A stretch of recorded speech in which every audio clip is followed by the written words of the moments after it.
Chapter 40. The only way to survive right now is Gong Sun-ji tapped his inventory bag and took out a dull metal ball.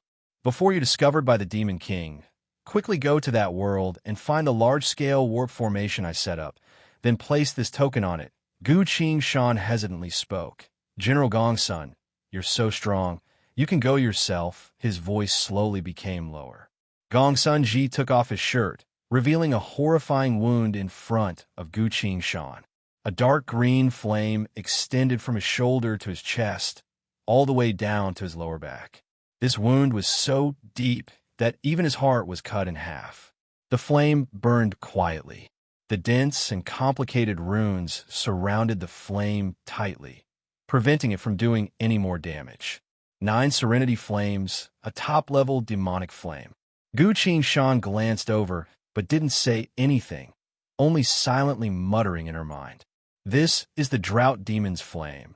A small cluster is enough to turn 1,000 miles of river into barren land. It's a miracle that Gongsun-ji was still alive after getting hit by this attack. Gongsun-ji replied, I used the 10 Supreme Sealing Formation to seal off my life force, so I won't die for now. But since the Demon King himself made this wound, he'll be able to sense me no matter where I am. Gu Qing-shan asked, How much longer can you hold on? Gongsun-ji replied, Half a day. After half a day, the 10 Supreme Sealing Formation will collapse, and I'll die as well. Gu Qing-shan looked straight into his eyes and asked, With such a wound, who can save you? Gongsun-ji smiled casually and replied, I'm probably beyond saving, unless I return to humanity's highland and ask for an ascended realm medical expert to treat me. Gu Qing-shan sighed, then looked at Ning Yue-chan in the sky and gritted her teeth. Then I'll go. Gongsun-ji was overjoyed and put the steel ball in Gu Qing-shan's hand, saying, We left some people in Shenwu world, but the Demon King had already discovered them, so they should be mostly dead by now. You don't need to worry too much. He took out a ray disc and solemnly placed it in Gu Qing-shan's hand. Gu Qing-shan took a look and saw that the formation plate was divided into a few pieces, and each piece was outlined with extremely complicated runes. Gongsun-ji picked up the array board and explained the functions of each one. Finally, he said, This is a general array board. There are many practical arrays on it, and they can be activated a fixed number of times. You have to use them well. And the location map.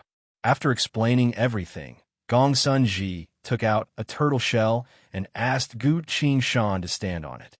Don't pay attention to anything in the space-time turbulence, and don't do anything. If something happens, even the 3 saints won't be able to save you. I understand. Gu Qing-shan nodded in agreement. Go. Gongsun-ji patted Gu Qing-shan's shoulder. In the blink of an eye, Gu Qing-shan disappeared. With a dull thud, Ning Yue-chan was knocked down from the sky by the faceless giant, creating a deep crater on the ground. Oomph! Ning Yue-chan shouted and jumped out from the crater. Did you send him to Shenwu world? She asked. Gongsun-ji answered. That's right. Both you and I have been locked down by the Demon King's inner sight. He won't let us get close to that warp formation. You want him to escape? Gongsun-ji sighed and said, I've already told him the secret. If he survives, then help us spread the news. Ning Yue-chan stood in the wind, her cold gaze softening. She wiped the blood from the corner of her mouth and muttered, Then I have no regrets. She waved her hand, summoning the blade from the void of space again. If I can kill this monster, I can die without regrets. Saying so, Ning Yue-chan took the blade and flew up again. Gu Qing-shan felt herself turning into a cannonball, speeding through the endless void of space. The flow of time is unpredictable. A person's senses are stretched infinitely. Sometimes it feels like days have passed, but only a blink of an eye has passed. The endless void of space around them slowly disappeared, replaced by a bottomless black abyss. This is the outermost layer of space. Once you break through it, you'll enter the space-time turbulence. Gu Qing-shan's heart tightened. When he was reborn, he's already experienced this, so he knows how terrifying it is. Even someone like him who's been through so many battles, who's gone through so many dangers, can only pray for luck. It's best if I don't run into anything at all, Gu Qing-shan silently thought. A few moments later, the entire world disappeared. Gu Shan broke through space and entered the space-time turbulence. A sudden surge of power flowed like a torrent, tightly wrapping around Gu Shan, passing through the layers of past and future at an unimaginable speed. Gu Shan's vision blurred as she was pushed into a scene by this surge of power. A bronze pillar pierced through heaven and earth, standing tall in the middle of a vast, empty space. In the middle of the bronze pillar, a corpse was pinned down by 5 nails. The corpse's head was drooping. Its entire body was covered in black armor, about 10 stories tall. Even so, compared to the bronze pillar, the corpse was still very small. Below the bronze pillar, countless black skeletons were moving back and forth, wanting to climb up. They piled up layer by layer, piling up higher and higher, almost reaching the tip of the corpse's foot. Gu Shan appeared from the void of space, flew past this eerie space, and continued forward. "Help me!" All of a sudden, a voice resounded in her mind. Gu Shan gritted her teeth and continued forward without looking back. "I can't stop at this time. If I make even the slightest movement, it'll affect the strange power around me. This power is taking Gu Shan to Shenwu World. If it's disturbed, the consequences will be unpredictable. There's a chance she'll enter an unknown world, where she'll be ripped to shreds. But the most likely outcome is that she'll be stuck in this world, unable to leave. If you help me, I will grant you eternal life." The voice continued to ring out, with a hint of majesty in it. Gu Shan ignored it. Her vision darkened as she entered another space-time layer and left this place. A while later, the corpse on top of the bronze pillar moved a bit, then breathed out. This breath was filled with incomparably scorching dark green flames, and in an instant, all the black skeletons on the ground were burned to ashes. Damn it, only a single living being every 200 million years. Yet he managed to escape. The corpse struggled, but the nails that were pinning him down didn't budge at all. After a while, the corpse got tired of struggling and calmed down again. Below the bronze pillar, black skeletons popped their heads out one by one. Very quickly, hordes of skeletons once again filled this space. They looked up at the corpse on top of the bronze pillar and slowly moved forward. Gu Shan flew forward in the chaotic space-time. After an unknown amount of time, a hole suddenly appeared in front of her. As Gu Shan went in, she felt a cold breeze blowing past her. The power around her body also became thinner and thinner, slowly showing its shape in the air. This was a milky white sphere. Gu Shan was inside, like she was being wrapped in a giant soap bubble, floating around. Outside the sphere was a thick gray fog that covered the sky and earth. This gray fog was very strange. It was so thick that it almost turned black, but it was also transparent. Even through it, she could still see the scenery far away. Gu Shan looked up and looked ahead. An endless horde of demons filled her vision, all the way to the end of the world. Very far away, a faceless giant was deep in the sky above the clouds, fighting with another demon that emitted a frigid aura from its body. Chapter 41. While Gu Shan was observing his surroundings, a line of glowing text suddenly popped up. "You've stayed in the other world for 24 hours, about to return to reality." Gu Shan was a bit surprised. "It's only been half a day since I entered the other world. Why did it say I've been here for 24 hours? He questioned it. The system quickly replied, "Unexpected loss of time caused by the space-time vortex. Unpredictable and uncontrollable. About to return."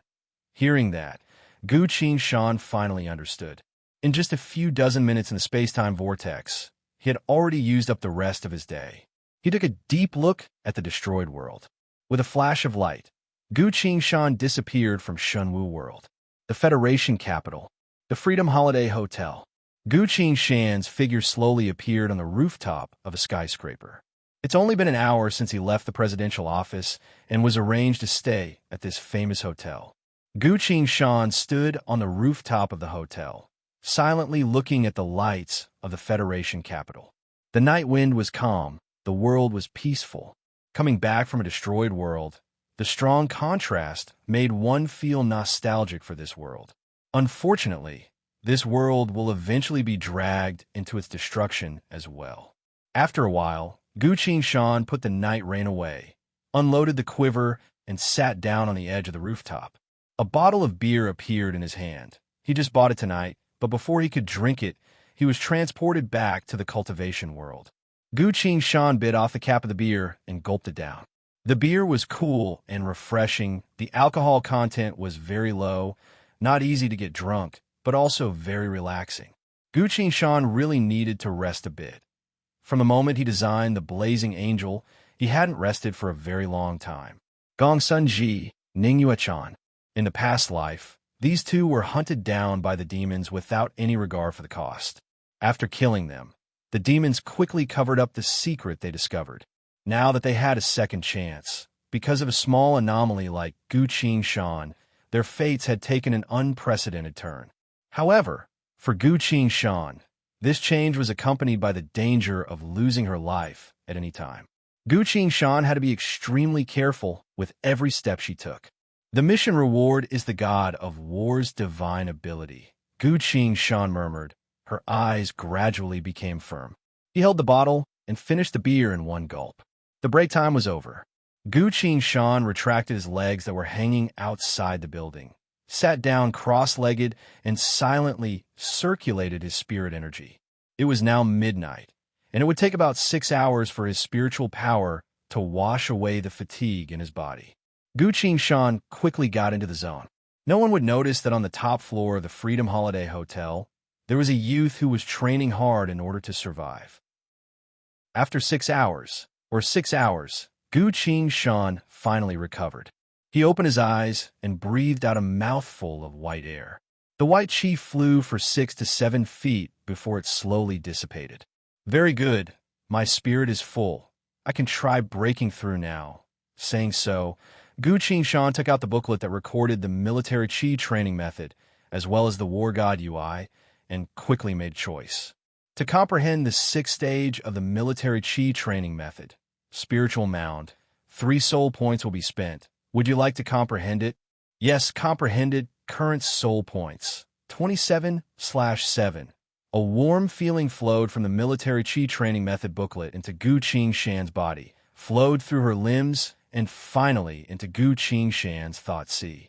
A sense of understanding appeared in Gu Shan's mind. Instinctively, he knew how to break through to the next realm.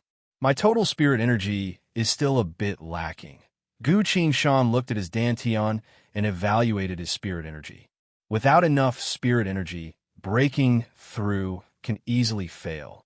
To increase his total spirit energy, he can only rely on hard work and continuous cultivation. Gu Shan gritted his teeth. No, I can't wait any longer. The next time I enter another world, I'll directly appear in the lost Shenwu world. If I don't quickly become stronger, I won't even know how I died. Gu Shan tapped his inventory bag, took out a large bag of snake blood, and gulped it down.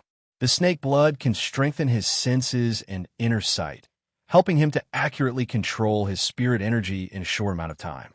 Gu Shan wiped the corner of his mouth, formed a hand seal, and stopped moving. His entire body was like a statue, falling into a deep meditative state. A few moments later, Gu Shan suddenly spat out a mouthful of blood. I failed. So close. How regretful. Gu Shan muttered, quickly calmed himself down, and tried again. A few moments later, he spat out another mouthful of blood. I don't believe it. One last time, Gu Shan gritted his teeth and drank another mouthful of snake blood. His body is already stretched to its limit, so he can only endure one more attempt in a short amount of time. Breathe in, breathe out, breathe in, breathe out. He calmed down. He tried again. This time, it took a lot longer. Gu Shan sat still in the darkness, all the way until the sky brightened. His clothes were covered in frost. Finally, he opened his eyes. A look of joy appeared in his eyes. Gu Shan lightly clasped his hands together and shouted, Spirit Energy Shield. A faintly discernible layer of light appeared and enveloped his entire body. This technique consumes a lot of spirit energy, but its defensive capabilities are extremely weak, very useless. In a real battle, Cultivators don't even bother to use spirit energy shields. They'd rather wear armor or use defensive treasures. But this is a technique that only Chi Training Stage 6 cultivators can use. Gu Qingshan finally broke through. He stood up and stretched himself. His muscles and bones crackled and popped. After a night of cultivation, Gu Qingshan was very satisfied with his breakthrough. Once he reaches Chi Training Stage 7 and breaks through to Foundation Establishment Realm, he could try to awaken his thaumaturgy. Gu Qingshan returned to his room and rested for a bit. 9:12 a.m. Gu Qingshan woke up. He opened the blinds, allowing the sunlight to fill the room. Outside, there's a lot of people and carriages. Gu Qingshan thought for a bit, then understood. 19 days later, it's the Union's 300th anniversary celebration. Plus the recent period of time, it's also the time for the new batch of students to enter the university. Everyone in the city seems to be very busy, but this has nothing to do with me. What should I do now? I don't have anything to do in the morning, so I might as well find a place to practice my archery.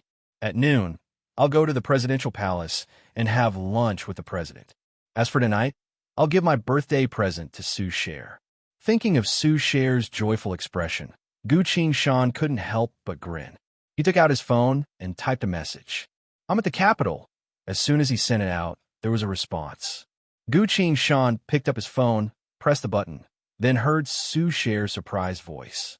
"You damn brat. You're already on TV, and you're still standing with the president. You didn't even tell me in advance. I didn't know in advance either. Will the president sponsor you to finish university?" "That's right. I'll be studying at the National Defense University, sponsored by the president." "That's great. I even secretly saved up credits." "Want to help?" Su Cher noticed that she said something wrong, so she quickly stopped herself. Unfortunately, she already said what she wanted to say. Gu Qingshan only needed a bit to understand as the smile on his face widened. This is Su Cher, silently preparing for him, but taking into account his pride as a man, she didn't easily say it out loud. Chapter 42. I've already prepared your birthday present. Gu Qingshan changed the subject. I want a present. When are you giving it to me? I want to see it as soon as possible." Su Cher was already regretting her words, but as soon as she heard that, she immediately cheered. "Do you have time tonight?" "I do. I'm only here to familiarize myself with the campus and meet with the teachers. I'm actually pretty free every day. All right, I'll come find you tonight, then I'll wait for you." As Su Cher said that, she felt her last sentence was a bit too impolite, blushed, and quickly turned off the phone. Gu Qingshan silently smiled and continued to play with the phone. "Impartial goddess? I'm here. I've already heard your conversation. Blazing Angel Form 1 test complete. Form 2 test in progress. Can you not eavesdrop on my privacy?" "Don't worry. Impartial goddess will not interfere with anyone's right to love. That's not what I meant. I'm saying don't eavesdrop. Following citizen Gu Qingshan's personal will, Su Cher has been listed as a secret contact. Security monitoring removed." "What were we talking about just now?" "Right. I want the Blazing Angel. The test isn't complete. Do you really want to give the Blazing Angel to Su Cher as a present?" Don't worry. I've already tested all the forms. In the past life," Gu Qingshan added in her mind. Blazing Angel in preparation. Su Cher has been added to the Federation's list of key protected targets. In 3 hours, the Blazing Angel has been prepared. Very good. Thank you. Gu Qingshan disconnected. For some reason, recently, Gu Qingshan didn't even need to ask for permission to contact Impartial Goddess. Maybe it's because he became someone close to the president, so the goddess paid special attention to him. Gu Qingshan silently thought. In the past life, he left the Federation a long time ago and went to the Fuxi Empire, so he didn't have much contact with Impartial Goddess, so he wasn't familiar with Impartial Goddess's system. He went to take a shower, changed into a clean set of clothes, and left the room. He still had a free morning. He could use this time to hone his skills. Gu Qingshan inquired at the front desk of the hotel and soon learned that there was a sports club with an archery range. Archery was a noble sport. In this era, cold weapons had almost become an elegant sport. In other words, the cost would definitely not be cheap. Gu Qingshan suddenly remembered that she should check how many credits she had left. His Excellency, The president sponsored his education, but he was not an insatiable person who wanted to ask for everything. Gu Qingshan picked up her hollow brain and opened her personal interface. Oh, I still have 19,200 credits. If I use them sparingly, it should be enough for a while. This was all the money he had saved from working in high school. He had originally planned to use it to pay for his first year of college. Gu Qingshan's gaze swept across the optical supercomputer screen and suddenly stopped at one spot. Personal merit points, 7, 998, 873, 957281 for 39 points. Gu Qingshan paused, then subconsciously tapped her hollow brain. On the optical computer, the number didn't change at all. I've used this hollow brain for 7 to 8 years. Finally, something went wrong today, he silently sighed. When he made the armor for Su Cher, he spent 2,000 merit points to ask Impartial Goddess for help, so he didn't have much left. So this astronomical number is most likely due to the hollow brain having a problem. Or is it a reward from Impartial Goddess for his skills? Let's talk about it later. Gu Qingshan left the hotel with a heavy heart and boarded a sky shuttle bus. Half an hour later, Gu Qingshan squeezed out of the crowded sky shuttle bus, staggering a few steps before regaining her balance on the street. The capital really is different. There are so many people. Gu Qingshan wiped the sweat off her forehead, turned around, and saw the sports club sign. Interstellar Club. As Gu Qingshan walked in, a few receptionists came up to greet her. "Good morning, sir. Do you have a membership card?" One of the receptionists politely asked. "Nope. First time here," Gu Qingshan answered honestly. As the receptionist left, a manager-like woman came up. As soon as she glanced over, her attitude became cold. Today, Gu Qingshan was wearing a white short-sleeved shirt and a pair of black casual pants. Although he looked clean and tidy, the edges of his clothes were already worn out, so he looked very plain.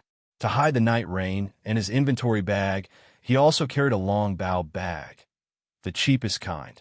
The female manager greets people every day. Her eyes are sharp enough to tell that he's a poor student as soon as she sees him. The free trial area is on the right, basement 2. The female manager looked away, stopped smiling, and casually said that. "Can I ask where the archery gym is?" Gu Qingshan asked. "Archery gym?" The female manager suddenly smiled. So he's another young man trying his best to climb up the social ladder. The sport of archery has always been favored by the aristocrats. A slightly better bow costs at least a few tens of thousands of credits. If you want a custom-made bow, you'll need to prepare at least 500,000 credits. Normal people don't have the money to buy a custom bow. Even if you want to rent a public bow from the archery gym, it's a standard of 3 months, which costs quite a bit. The archery gym has always been a place for the rich and aristocrats to spend their time. "Sir, do you have your own bow?" "If you don't, we could buy one here," the female manager said without batting an eyelid. She believes that this single sentence will dispel his wishful thinking. "HM, I have a bow. I just need a place to practice my skills," Gu Qingshan nodded. The female manager squints her eyes. She once again evaluated the young man in front of her. That's right, he's wearing cheap clothes. Even his running shoes are a bit old, a brand I've never even heard of before. He's quite attractive, but he's shamelessly lying, trying to sneak into the archery gym. Does he really want to climb up to aristocrats that much? The female manager silently sneered and pointed in a direction. "The archery gym is behind the club. You'll need to go through 2 other gyms. How about I take you there? Then I'll have to trouble you," Gu Qingshan said. "Please come this way." The female manager led Gu Qingshan to the back of the gym, then turned around and winked at them. The receptionists looked at each other and burst into laughter. When the 2 of them left the lobby, someone couldn't help but ask. "Another one, he'll probably be kicked out soon, that's for sure. Poor people like him don't know that you need a certain identity to enter the archery gym. Otherwise, they won't even open the door. I really want to see him being blocked at the door, embarrassed that he can't even get in. Just wait. He'll soon be kicked out by the security guards. How about we all say welcome again together?" "Haha, good idea." The female manager led Gu Qingshan through the equipment area, the swimming pool, and finally to an automatic door. She quietly took 2 steps back, smiled, and said, "We're here. Please come in, sir." "Ah, sure." Gu Qingshan walked to the door. The door was still closed. Gu Qingshan pushed it, but it was locked. He turned around to look at the female manager. The female manager's expression was cold as she spoke. To enter the archery gym, you need to use your hollow brain to verify your personal information and meet certain requirements before you can enter. Gu Qingshan was troubled. My hollow brain seems to have a problem. How about I just let it go for today? The female manager silently laughed, then said, how about we try? Maybe it'll work? She waved her hand. The security guards on the side quickly gathered around. Seeing that, Gu Qingshan misunderstood. Under normal circumstances, if you don't verify your personal information, then you're either a fugitive or a refugee. There's definitely something wrong with you. He shook his head, took out his hollow brain, and opened the wireless connection. Beep. Verification complete. Welcome, esteemed sir. Your presence is the honor of the entire Interstellar Club. An electronic voice was heard, carrying a sense of humility and respect. These were all preset voices. Different people with different identities would have different words of welcome. The archery gym's door opened, parting to both sides. Esteemed sir, the female manager silently muttered, a bit stunned. Others might not know, but she knows what this title means. Only leading figures or the 9 major prefectures' mansion masters will be addressed as honorable sir. The security guards are all smart. Seeing that, they all bowed and silently retreated. Inside the archery range, 2 staff members jogged over and bowed 90 degrees. Welcome. Please follow me. Gu Qingshan answered, very well. As expected of the Capital Sports Club, their service is unbelievably good. He silently praised them in his mind. As Gu Qingshan entered the archery gym, she suddenly turned around and politely said, thank you for leading the way. You're welcome. The female manager stood outside, stuttering. Gu Qingshan smiled and followed the 2 attentive staff members. The automatic door slowly closed. Chapter 43. Gu Qingshan looked around, observing the layout of the archery range. 20 arrows were lined up in a straight line. A few people were standing in front of the arrows, practicing how to shoot. Some of them even had a coach standing next to them, slowly correcting their posture and giving them guidance. Noticing his gaze, the staff member asked, do you need archery training? Our coaches here are the best of the best. Ah, no need. Will you be using your own bow or ours? I'll be using my own bow. Saying so, Gu Qingshan put her hand in the bow bag on her back and took out the night rain. I'll give it a try. Go ahead. Not using any spirit energy at all, Gu Qingshan randomly took out an arrow and shot. Boom, the target 50 meters away was blown to pieces. Even the wall behind the target had a small hole. The entire archery range went silent. What happened? Bomb? No, it seems there's something wrong with the target. Everyone who didn't know what happened looked over and whispered to each other. They're all nobles, so even if something happened, they didn't panic. The 2 staff members next to Gu Qingshan were already stunned. Ahaha, sorry about that. I'll still use your bow, Gu Qingshan quickly said.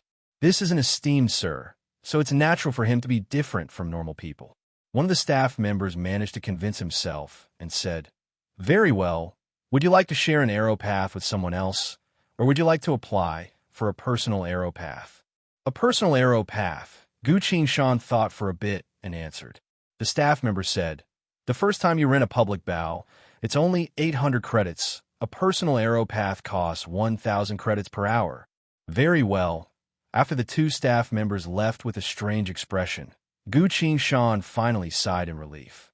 The night rain is too powerful. As long as you use spirit energy, it will automatically turn invisible, as well as erase all traces of the user.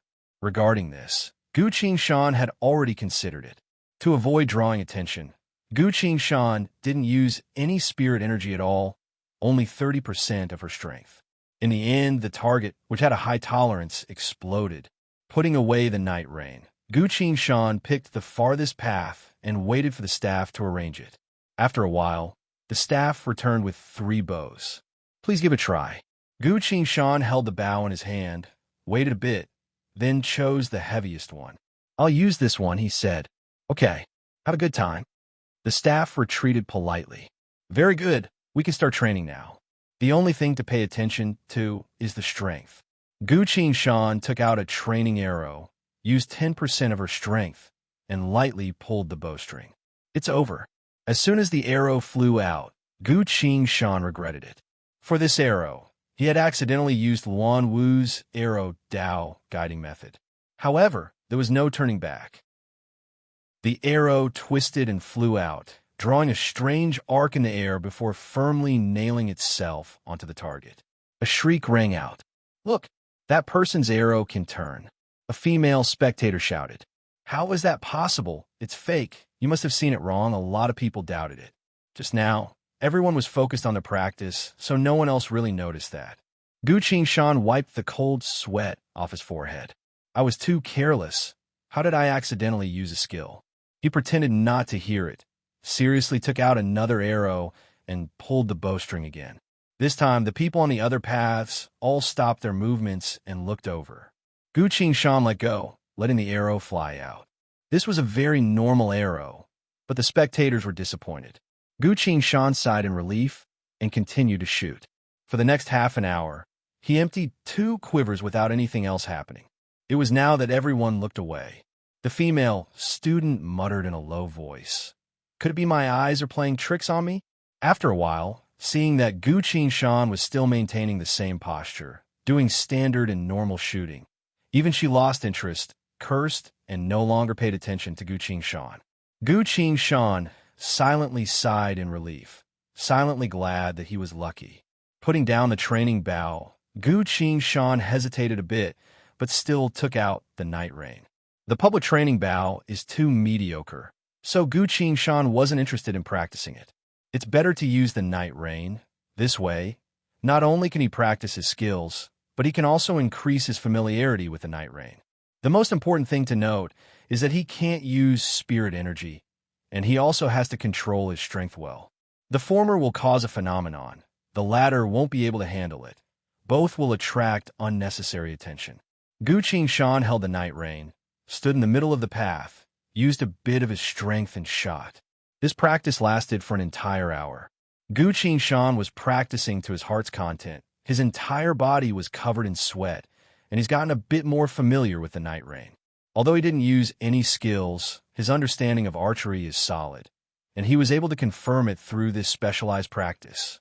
He was completely immersed in his practice, not knowing that someone was staring at him, then slowly focused on the night rain. "Hello," a voice came from the side. Gu Shan looked over, only to see a young man standing next to the path, seriously observing him. "What is it?" Gu Shan put down the bow and asked. "Excuse me, are you selling your bow or not?" "I'm sorry, I'm not selling," Gu Shan answered. The man's eyes fell on the night rain, shouting, "Just name your price. Our young master Hui said money isn't a problem. I'm not selling it," Gu Shan repeated. The man shook his head, turned around, and walked toward another path. He walked into a group of young men, repeating Gu Shan's words to the leader in a low voice. When the leader heard this, he smiled and said something. A few moments later, the group of people all arrived next to Gu Shan's path. Gu Shan acted like he didn't notice them at all, just kept on shooting one arrow after another. "Your bow is quite nice." The leader stared at the night rain with a flash of appreciation in his eyes. "It is," Gu Shan answered. "I want to buy your bow," the man continued. "Not for sale," Gu Shan answered. "Don't be like that. Sell me the bow.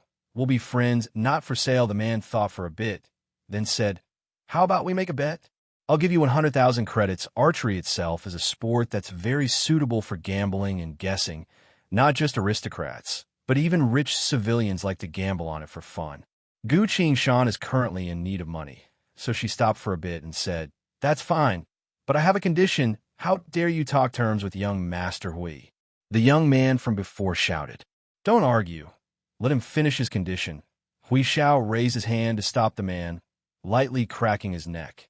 Whenever a fish is about to take the bait, he would unconsciously crack his neck to hide his emotions.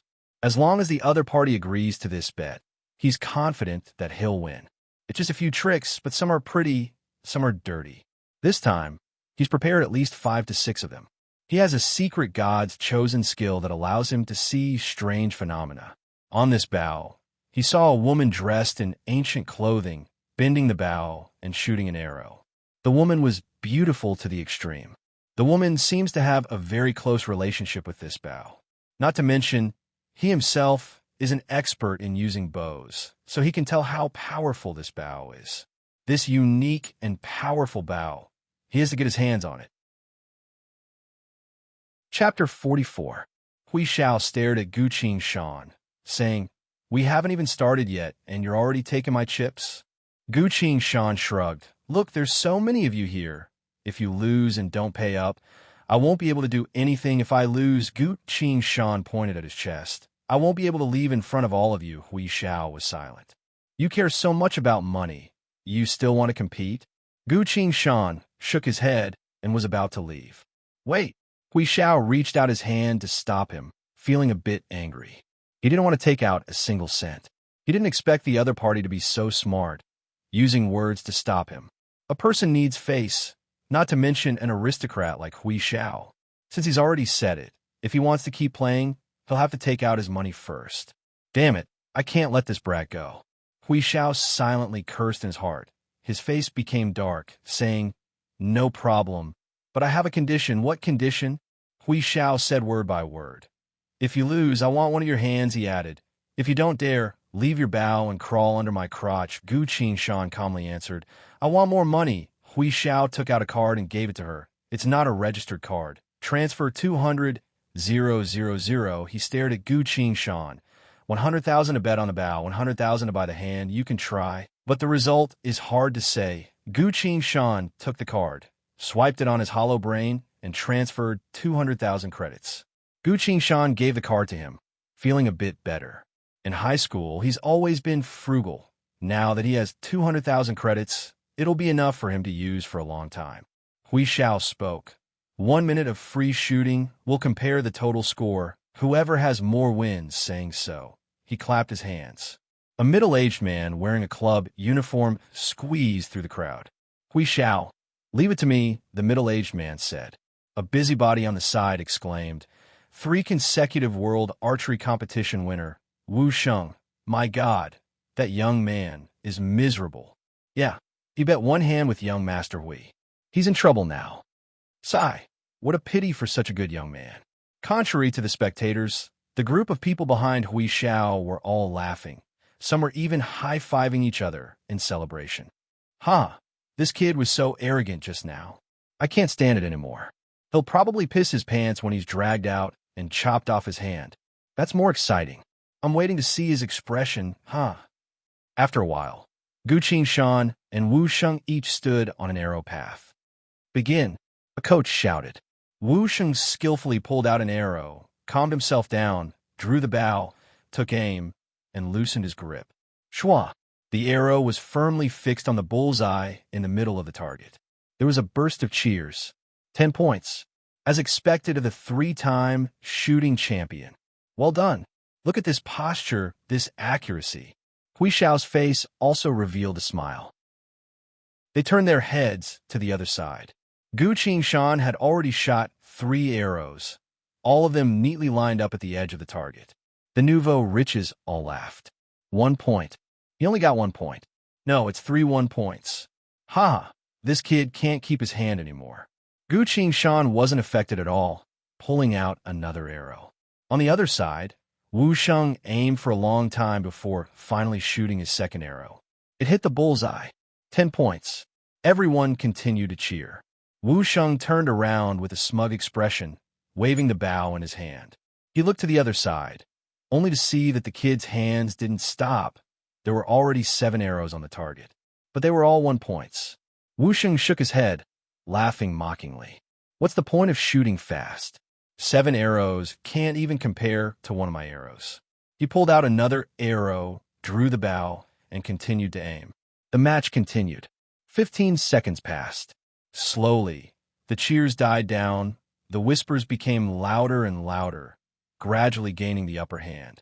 Wu Sheng shot another arrow, this time affected by the discussion around him. His mood fluctuated a bit, only hitting 8 points. He couldn't help but turn his head to see what was happening on the other side. The next moment, the bow in Wu Sheng's hand fell to the ground. His whole body stood there, stunned. On the opposite target, the arrows were neatly inserted along the outermost circle of the target like a line that continuously moved forward, followed by the second circle, slightly closer to the inside of the target. It was another neat and orderly circle. Then the third circle, closer to the bullseye. Gu Qingshan shot for 15 seconds to his heart's content. In just 15 seconds, he had already shot all 5 quivers of arrows on the side of the target. "It's over," Gu Qingshan said. In front of him, all the arrows on the target were neatly lined up, covering the entire target to the point where not a single gap could be seen. Even the bullseye in the middle was filled with arrows. There was not a single gap left. On the other hand, Wu Sheng's target only had 5 arrows stuck in it. No matter how hard Wu Sheng tried, he wouldn't be able to do what Gu Qingshan did in less than a minute. Gu Qingshan put his bow away, turned around, and left. As he walked past Hui Xiao, Gu Qingshan stopped for a bit, then said, "Thank you for your credits." Hui Xiao put his hand on Gu Qingshan's shoulder, shouting in a low voice, "It's not over yet, ah? What else do you want?" Gu Qingshan swatted his hand away from her shoulder. "Leave the bow, you go," Hui Xiao said. "That doesn't seem to be the same as our bet. If you want to live, leave the bow. You can see the value of this bow." "Too bad you lost. I won't give it to you." "Very well," Hui Xiao nodded. His eyes became ruthless. "In the capital, no one has ever dared to reject me again and again. One of you better tell him to cherish his life," a young man shouted. "Hui Xiao, if he doesn't know what's good for him, then we'll let him know the cruelty of this world," another person said. "I just checked the archery dojo's information. This guy's surname is Gu. He's not a member of the 9 Lords. There won't be any problems, no matter what we do to him." Hui Xiao turned around and ordered, "Go, find a manager of the archery dojo very quickly." The manager of the archery dojo came with a few other staff members. From afar, the manager smiled and asked, "Hui Xiao, what do you need?" Hui Xiao pointed at Gu Qingshan with his chin and said, "I lost my bow, then found out it was in this guy's hands. That's right, this brat is a thief. Call the police, arrest him, and send him to jail, but we still need to return Hui Xiao's bow first." A group of people shouted. The manager looked at Gu Qingshan and spoke without hesitation. "Sir, please return the bow to Hui Xiao." Gu Qingshan turned around and spoke very seriously. "I was the one who brought the bow. You can look at the security footage yourself. I never once approached them." The manager looked at Hui Xiao with a troubled expression. Hui Xiao asked, "Isn't your security footage broken?" Chapter 45. He took out his phone and really did call the police. A few moments later, a few policemen came into the archery range. They greeted young Master Hui first, then walked up. "You're suspected of theft. Please come with us," one of the policemen said. Gu Qingshan looked at the policeman and asked, "Are you really policemen? Where's the evidence?" His cold eyes glanced over them. They didn't know why, but they all felt a chill and couldn't help but shut their mouths. "This brat is a bit strange," they all thought at the same time. One of the policemen couldn't help but take out his gun. "You want my bow that badly?" Gu Qingshan looked at Hui Xiao and asked. Hui Xiao smirked, his face full of mockery. "You thief, that's my bow." One of the policemen came up and said, "According to the procedure, you're now a suspect. I'll need to verify your personal information before you can go to a lawyer." Gu Qingshan looked at him, took out her hollow brain, and gave it to him. The policeman was scared by his stare, feeling like a prehistoric beast opening its eyes to stare at him. He trembled as he took out the scanner from his waist and scanned it through the hollow brain. Beep. Personal information being recorded. No authorization. Access denied. The police's hollow brain sent out a series of notifications. The relaxed expressions on the faces of the other policemen also disappeared. "Captain Zhang, seems like this brat has some sort of background. You'll have to scan him yourself," one of the policemen said. "I'll do it." The captain came forward, took Gu Qingshan's hollow brain, and scanned it with the scanner. Beep. Personal information being recorded. No authorization. Access denied. The policemen looked at each other, and their hearts slowly sank. They thought it was just bullying, but now it looks more like a fight between gods. If they don't handle this well, they'll be crushed to death. Without knowing it, their expressions were now filled with respect. One of the policemen gave Gu Qing Shan a stiff smile and said, "Please wait a moment." Following that, the policeman looked towards the crowd as if asking for help. A young man walked out from behind young Master Hui and said lazily, "You guys can't even handle such a small matter properly. I have to do it myself." He was the son of the capital garrison police chief.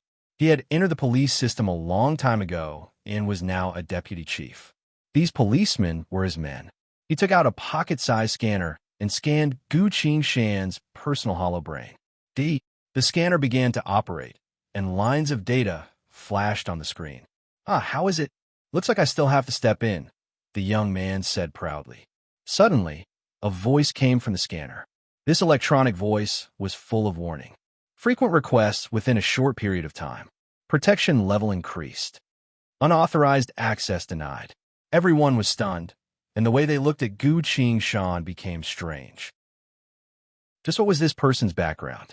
Why couldn't they even inquire about him? I remember. He seemed to be there when the president spoke yesterday. A policeman whispered, "Yes, he is the president's adopted son. The president is sponsoring his university. The thing people are most afraid of is not knowing someone else's background. Now that everyone knows who Gu Qing Shan is, they felt a bit safer. So that's why it's not because he himself is mysterious, but because he has the president behind him. The president is a kind and friendly person. No matter if it's the external military policy or the internal construction of order, he's always taken a gradual and gentle approach. So he's very popular among the voters. Even these spoiled brats from the 9 lords in front of them know that this is going to be a bit troublesome." Hui Xiao suddenly laughed and ordered, "Men, catch this brat for me." A few unassuming people came out from a corner, their eyes locked onto Gu Qing Shan. "Hui Xiao, that's not good." The young man's expression was no longer relaxed as he tried to dissuade him. "I know what I'm doing," Hui Xiao answered. "The president's adopted son had a conflict with the 9 lords' disciples in the club.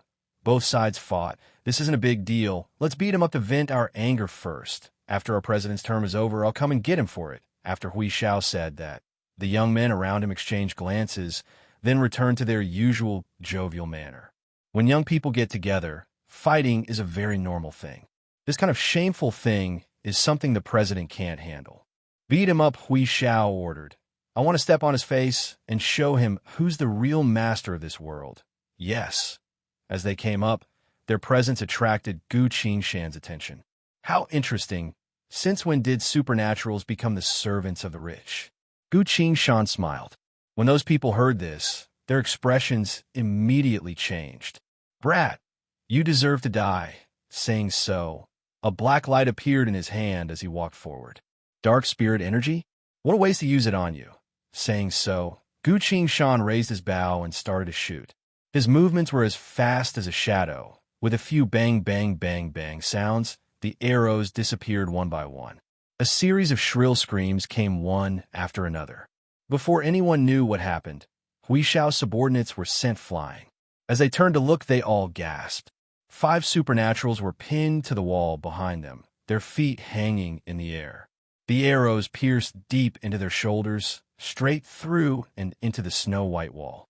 Bright red blood flowed down from the wall.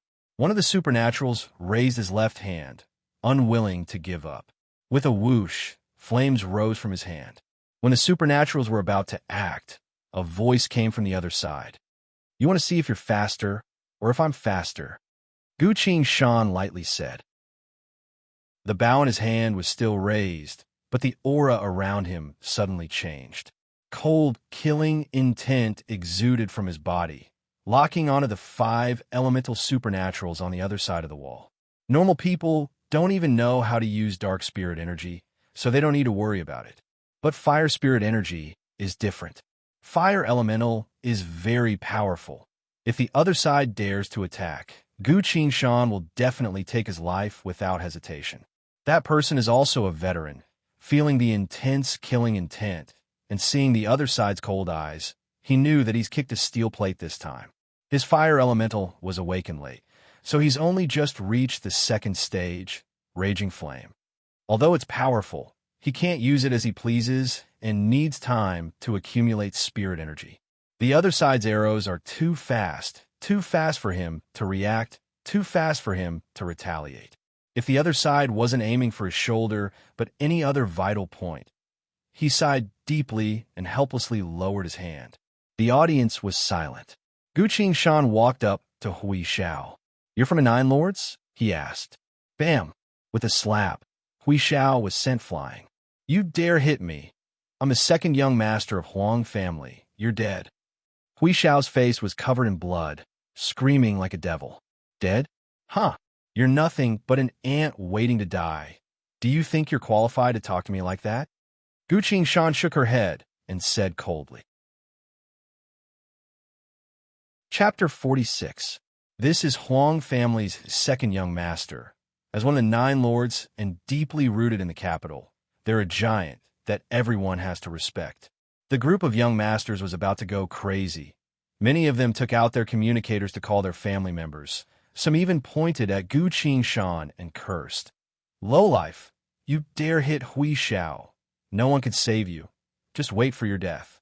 Gu Qingshan slowly replied. Huang family's second young master had a conflict with someone in the archery club. Both sides fought. "It's not a big deal." That's what Hui Xiao said just now. Not even 10 minutes later, Gu Qingshan threw it back at him. The policeman looked at the bow in Gu Qingshan's hand, then at the supernatural on the wall, but decided not to act rashly. They silently retreated and took out their communicators to call for reinforcements. Go find him. I'll pay any price. I want him dead." Hui Xiao laid on the ground, shouting. "Seems like I'll need to wait a bit." Gu Qingshan walked to the archery path, knocked an arrow, and continued her archery practice. This kind of useless young master, if he doesn't make them scared, they won't give up. They'll definitely find a chance to bite him. Today, I'll let them know fear. Only then will this matter be over. At this time, the archery hall's door suddenly opened. A pleasant female voice could be heard. Why are there so many people standing still in the archery hall? What's the meaning of this?" Following that, a beautiful girl with long red hair walked in from outside the archery hall. Behind the girl were 2 rows of specially assigned bodyguards in suits with Federation badges on their chests. An old man stood next to the girl, speaking elegantly. "From what I see, they definitely didn't expect to see you here, so they're too surprised to say anything." The old man smiled at everyone. Only to see Huang family's second young master's face was covered in blood, lying on the ground, struggling to get up. The old man opened his mouth wide in surprise, then gestured behind him. A few bodyguards quickly came up and helped Hui Xiao up. One of them put his hand on Hui Xiao's face. The bleeding immediately stopped, and the swollen face quickly returned to normal. Hui Xiao regained his vitality. Looking at the beautiful girl in front of him, he threw his anger to the back of his mind. He asked in a low voice, "Elder Kong, this is?" The old man winked at him, then turned to the red-haired beauty. "Your Royal Highness, allow me to introduce you. This is one of the Nine Lords, Huang family." "Wow, who shot this?" Anna ignored him and exclaimed as she walked to the end of the arrow path. She looked at the wall with great interest. There were 5 people hanging on the wall, moaning from time to time. Only then did the old man see that there were still a few people hanging on the wall at the end of the arrow path. His expression immediately changed. What was going on? An important envoy from a foreign country was in the capital of the Federation, and he actually ran into a brawl in public? Why are there still a few policemen here? Since when could the police in the capital not handle this kind of thing? This was a major diplomatic incident. The old man was so furious that he opened his mouth and was about to lash out. "It's really a good skill. I really want to learn it. May I ask who did it?" Anna turned around and asked excitedly. The old man's words got stuck in his throat. Everyone around was speechless as they saw this. Anyone could tell that there was a fight going on here just now, and it was about to escalate to a life-and-death situation. But Her Royal Highness thinks it's very interesting to see people hanging on the wall. Rumor has it that Her Royal Highness of the Empire, does things according to her own whims, and has done a lot of things that people don't know whether to laugh or cry. Now that I've seen it with my own eyes, it's true. That young man, I don't know if he's a blessing or a curse. If he beat up Hui Xiao, at least he'll be fine on the spot. But if he pisses off the royal princess of the Holy Empire, Her Royal Highness Anna Medici, countless eyes fell on Gu Qingshan. Seeing Anna pretending to look around, Gu Qingshan's mouth twitched a bit. Gu Qingshan doesn't know why she's here, or what kind of trick she's playing. He's not afraid of her. He's just a bit unsure. Sure enough, Anna walked step by step, stood in front of Gu Qingshan, and spoke with a look of admiration. You were the one who shot them into the wall. Hearing this, the onlookers wiped the sweat off their foreheads. That's right, Gu Qingshan reluctantly answered. Anna's expression changed, curtsied, and spoke seriously. I've been neglecting this noble sport for too long. Your archery skills are excellent. Please teach me how to shoot. For the sake of the friendship between our two countries, this is the most standard aristocratic etiquette, from language to etiquette. Gu Qingshan wanted to turn around and leave a few times, but managed to hold himself back. Anna's actions caught him off guard. Gu Qingshan doesn't want to be exposed too much. He only wants to spend the last few years of his university life in peace before the apocalypse. But the Empire's jewel is already standing in front of him. All the people here are either rich or noble, plus there's so many secret bodyguards and intelligence agents from the Federation government watching over them. This moment will definitely be known to everyone. Taking a step back, in front of so many people, if he doesn't give face to the Empire's princess, both he and the president will be in a very bad situation. Forget it. Who told her to be Anna? Gu Qingshan sighed and returned the courtesy. Your request is my honor. Yay. Anna mischievously blinked her eyes, waved her hand in the air. Clear the field. The Federation bodyguards scattered, politely persuading the crowd to leave the field. If you look closely, you'll find that even these well-trained bodyguards are also feeling helpless. Wherever the Empire's princess goes, she has to clear the field, even when she goes to the toilet, making people numb and speechless. But no one dares to complain. St. Orlank Empire's ruler is an unstoppable character. Even the princess herself is a supernaturalist who strikes fear in the hearts of others. It's said that her elemental fire has reached the 4th stage, scorching sun.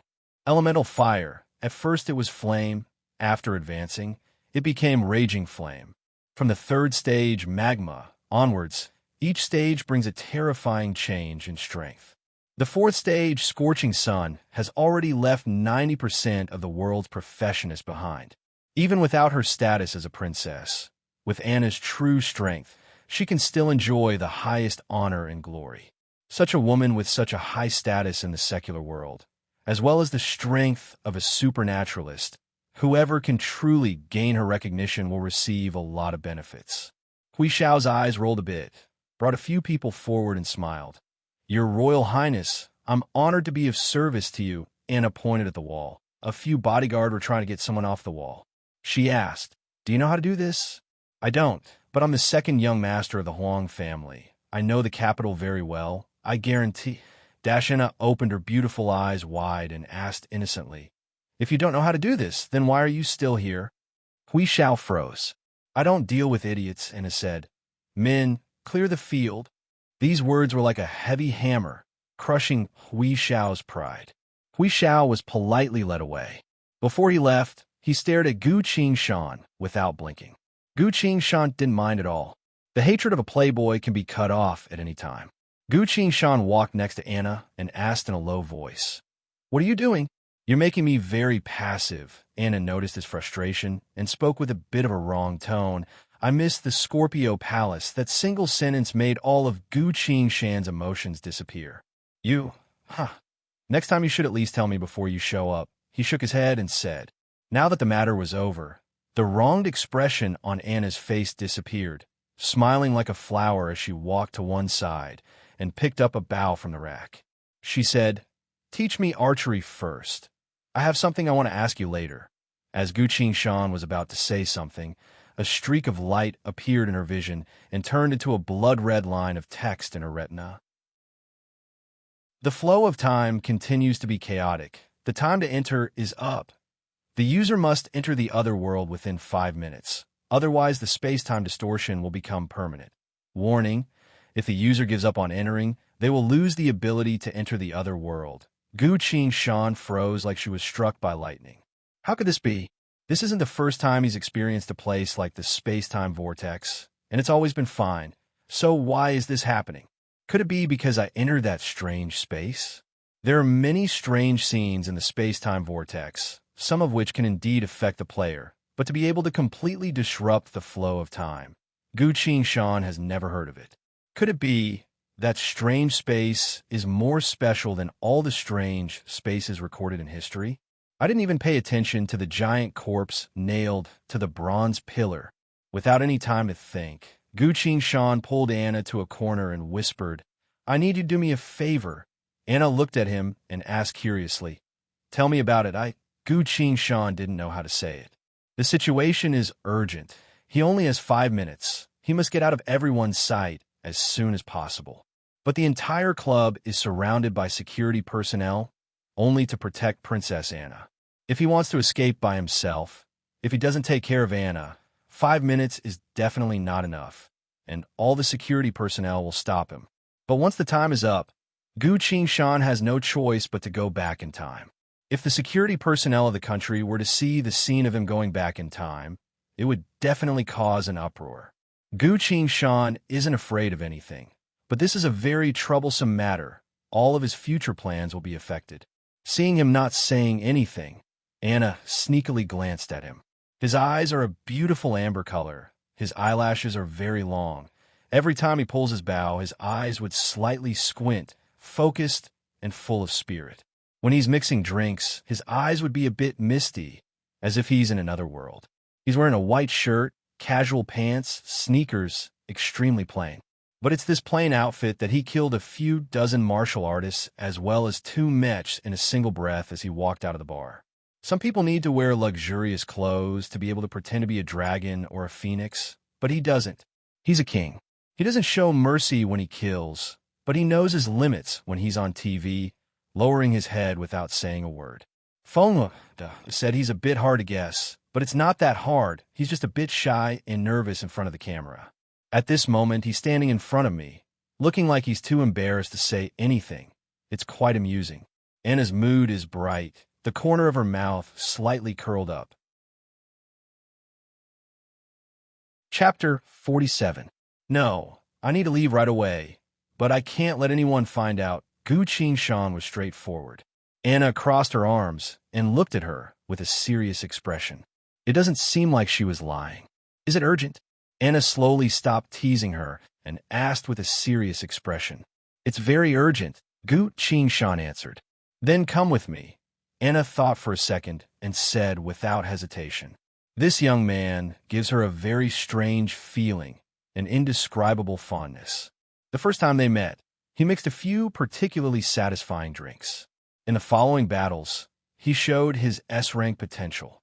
He's also related to the secret of the Federation, the truth behind the large-scale military movements of the Federation.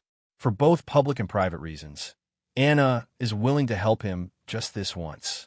They were talking in a low voice, but didn't know that the security personnel watching them were shocked. Just yesterday, Princess Anna poured an entire glass of alcohol on the face of the senator's son, just because he wanted to hold her hand and kiss it. But today, the princess let a man hold her hand. The two of them were standing close together, whispering to each other. Looking at the princess, she didn't seem unhappy at all, only curious. While everyone was guessing, the princess walked up to the large glass window, looking down to operate her hollow brain. A few moments later, the sound of a machine could be heard from afar. In a very short amount of time, the sound became louder and louder. A few seconds later, a fiery red flying shuttle painted with raging flames stopped in midair, making a rumbling sound. The shuttle slightly adjusted its angle and opened the door to the princess. Prepare to board, Princess Anna turned around and said. Gu Shan looked at the shuttle and nodded. This is the Blazing Fire Rapid Shuttle, the fastest shuttle in the world, limited to 5. As the personal vehicle of the Princess of the Empire, she always brings it with her wherever she goes. Anna put his hand on the large glass window. The glass quickly melted and fell down like water droplets. Let's go. Anna turned around. All right. Gu Shan looked at the time. There's still 2 minutes. There's still time. He and Anna jumped into the shuttle together. Princess, Princess, where are you going? The old man panicked and asked repeatedly. The security personnel were also dumbfounded. He had never met such a willful target of protection. She didn't care about diplomatic etiquette at all and left just like that. Where am I going? Oh, I'm going to practice archery with my archery coach. I'll be back when the banquet starts. Ah, by the way, please get my father to pay for this glass. Thank you. After saying that, Anna closed the cabin door. The blazing fire was suddenly activated. With a roar, it turned into a gradually shrinking black dot and disappeared into the sky. The old man turned around and shouted at the crowd, "What are you all waiting for? Hurry up and track the princess. If anything happens to her, it will be the start of a war between the two countries." As if awakened from a dream, the security personnel hurriedly got to work. On the flying shuttle, Gu Qingshan looked at the time on her retina. There was still a minute and a half left. He looked at Anna, only to see that she was focused on piloting the shuttle to avoid the busy sky above the capital. In the cockpit, there was a row of wine. Below the wine rack, there was a long box with quite a few cold weapons inside. Scimitars, sharp blades, meteor hammers, daggers, short spears, axes, whips, pitchforks, everything you could think of was there. Furthermore, they all seemed to be of high quality, not just for show. Gu Qingshan's hand couldn't help but twitch a bit. You collect cold weapons? Yeah, just a little hobby. Why aren't there any swords? Swords, those things are too delicate, not aggressive enough. Gu Qingshan was speechless. These women, why do they look down on swords? Gu Qingshan was a bit angry. Ever since he stabbed the final demon lord's heart with his sword, he hasn't touched a sword since. Of course, there are cold weapons on the market, but they can be easily swung around. If you try to chop them, they'll probably break. Right now, Gu Qingshan wanted a sword even in his dreams. A real sword. 40 seconds later, the blazing fire stopped on top of a cliff on the outskirts of the capital. Gu Qingshan spoke in a low voice. "Thank you so much this time. There's no point in saying thank you. I want to drink Scorpio Temple saying so." Anna couldn't help but lick her lips. She doesn't know how mesmerizing her looks are. Gu Qingshan laughed and shook her head, saying, "No problem. If I make it back, I'll definitely treat you." What do you mean? Anna sharply noticed the ominous tone in her words. Her eyes moved away from the screen and looked at Gu Qingshan. "If I make it back, I'll tell you a secret and treat you to a drink," Gu Qingshan said. 20 seconds left. Gu Qingshan prepared himself. He doesn't mind letting Anna know this secret. From the very first time they met, he had already made up his mind to make sure that the terrible fate that befell Anna in the past life disappear in this one. 10 seconds countdown. "I'm leaving," Gu Qingshan said. Noticing something, Anna suddenly pulled out a black string from deep within her crimson hair. The string was connected to a unique pendant, slowly rising from her pale white neck. She put the pendant on Gu Qingshan's neck and spoke very seriously. Live, Gu Qingshan's eyes showed a look of surprise. He wanted to say something, but a screen suddenly flashed. Gu Qingshan disappeared in front of Anna.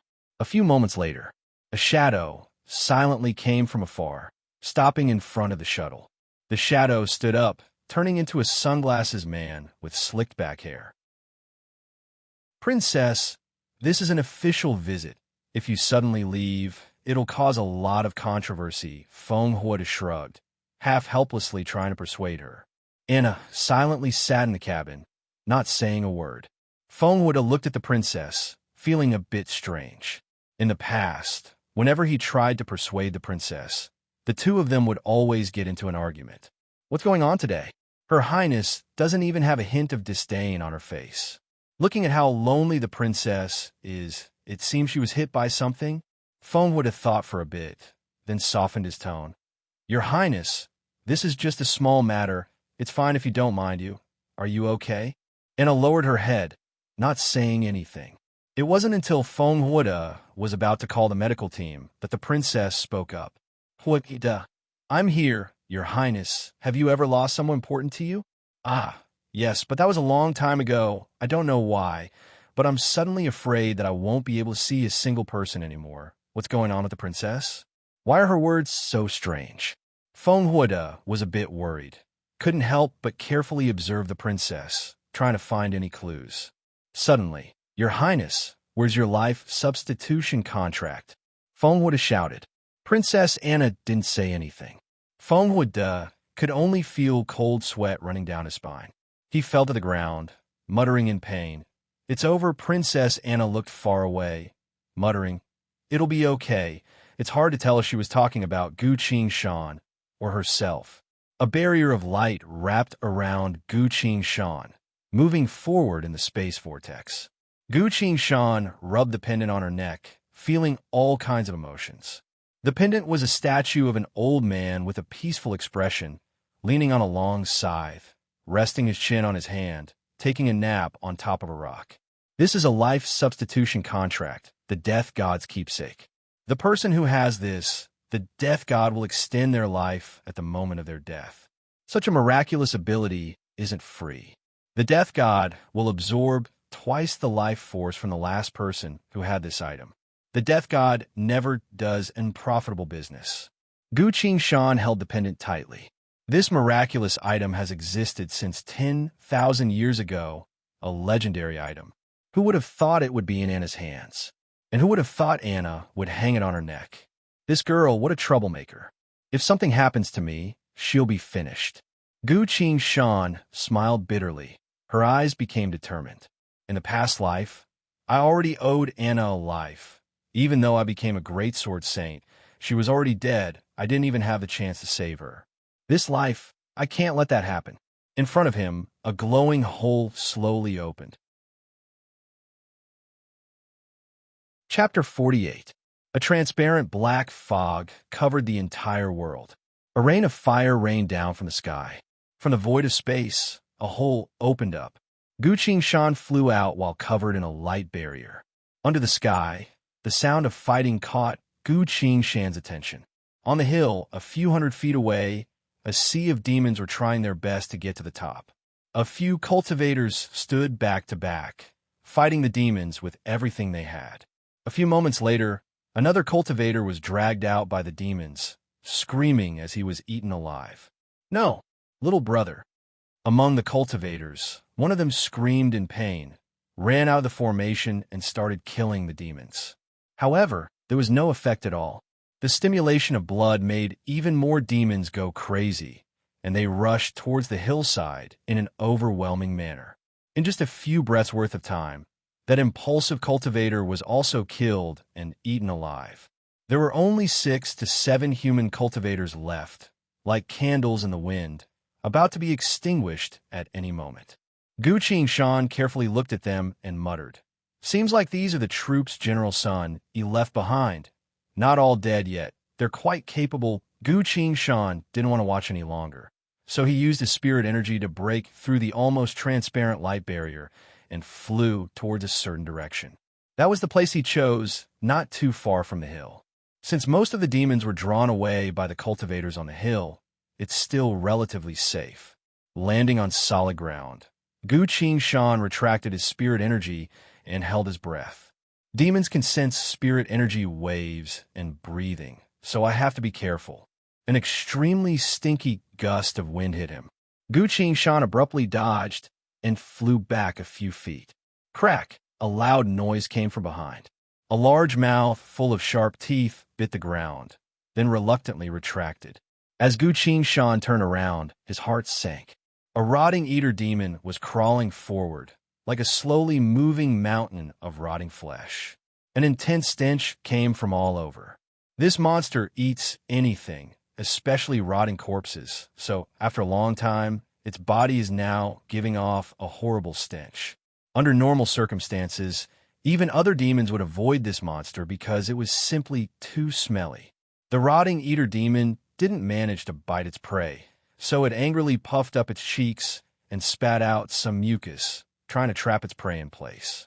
Not only was it difficult to break free from this sticky liquid, but it could also corrode one's flesh and blood.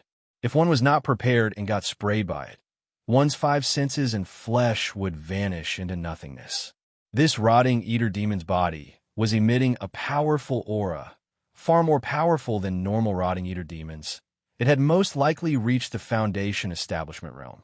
Its saliva might even be able to corrode bones. Gu Qingshan was already prepared for this move. She quickly retreated, barely dodging the spit. One of the cultivators on the hillside cast a surprised glance at him. In fact, when Gu Qingshan appeared in this space, she was immediately sensed by them. When they discovered that the person who came was only an aura-refining cultivator, the hope that had just ignited in their hearts was once again shattered. The cultivators were already in despair. They thought that this brat wouldn't be able to last more than a few breaths of time. But the result was completely unexpected. Gu Qingshan was only aura-refining realm, an entire realm lower than the rotting eater demon. But she was able to predict the enemy's movements and evade its attack. Her performance can be said to be quite impressive. Seeing its prey evade again, the rotting eater demon was so angry that it wanted to roar again. Once it makes any noise, it'll attract even more demons. With Gu Qingshan's cultivation, if she's surrounded by so many demons, the only thing that awaits her is death. At the last moment, the rotting eater demon suddenly felt something being stuffed into its mouth. The rotting eater demon was stunned. With its brain, it couldn't understand what was going on. It instinctively opened and closed its mouth, chewing the thing in its mouth. It feels strange. It's not the kind of food that it likes to eat, but it's still edible. The more it eats, the more delicious it feels. It even has some benefits to it. The food calmed the rotting eater demon down. But what exactly is this?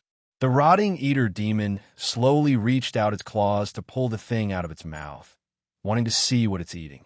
It wants to remember this thing, so it can add the same thing to its recipe in the future. Seeing that, Gu Qingshan silently crouched down and slowly retreated out of the rotting eater demon's sight. Just now, he took out a bunch of snake demon skin and bones, threw them into the demon's mouth. The rotting eater demon is a monster that can even swallow rocks as food when it's hungry, not to mention a rare demon beast like the snake demon. Its skin and bones contain a lot of energy, so it'll definitely be tastier than rocks and rotten corpses. While the rotting eater demon's attention was attracted by the food, Gu Qingshan silently escaped.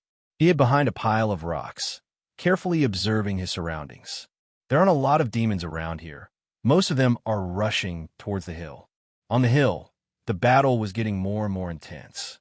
6 to 7 cultivators were surrounded by layers upon layers of demons, unable to advance or retreat. The cultivators were struggling to survive, so they couldn't help but use all their spirit energy to fight. Even from afar, the spirit energy waves coming from their bodies could still be felt. After watching for a while, Gu Qingshan's expression became serious. These people are at least Foundation Establishment Realm. Some are even Golden Core Realm. Whether it's those cultivators or the horde of demons, they're all not something he can handle. My cultivation is too low. There are a lot of methods that I can't use. Then I can only, just as he was thinking, 3 to 5 demons in the surroundings noticed him. They roared and gathered, using their bodies to push other demons away, afraid that they'll have another competitor for food.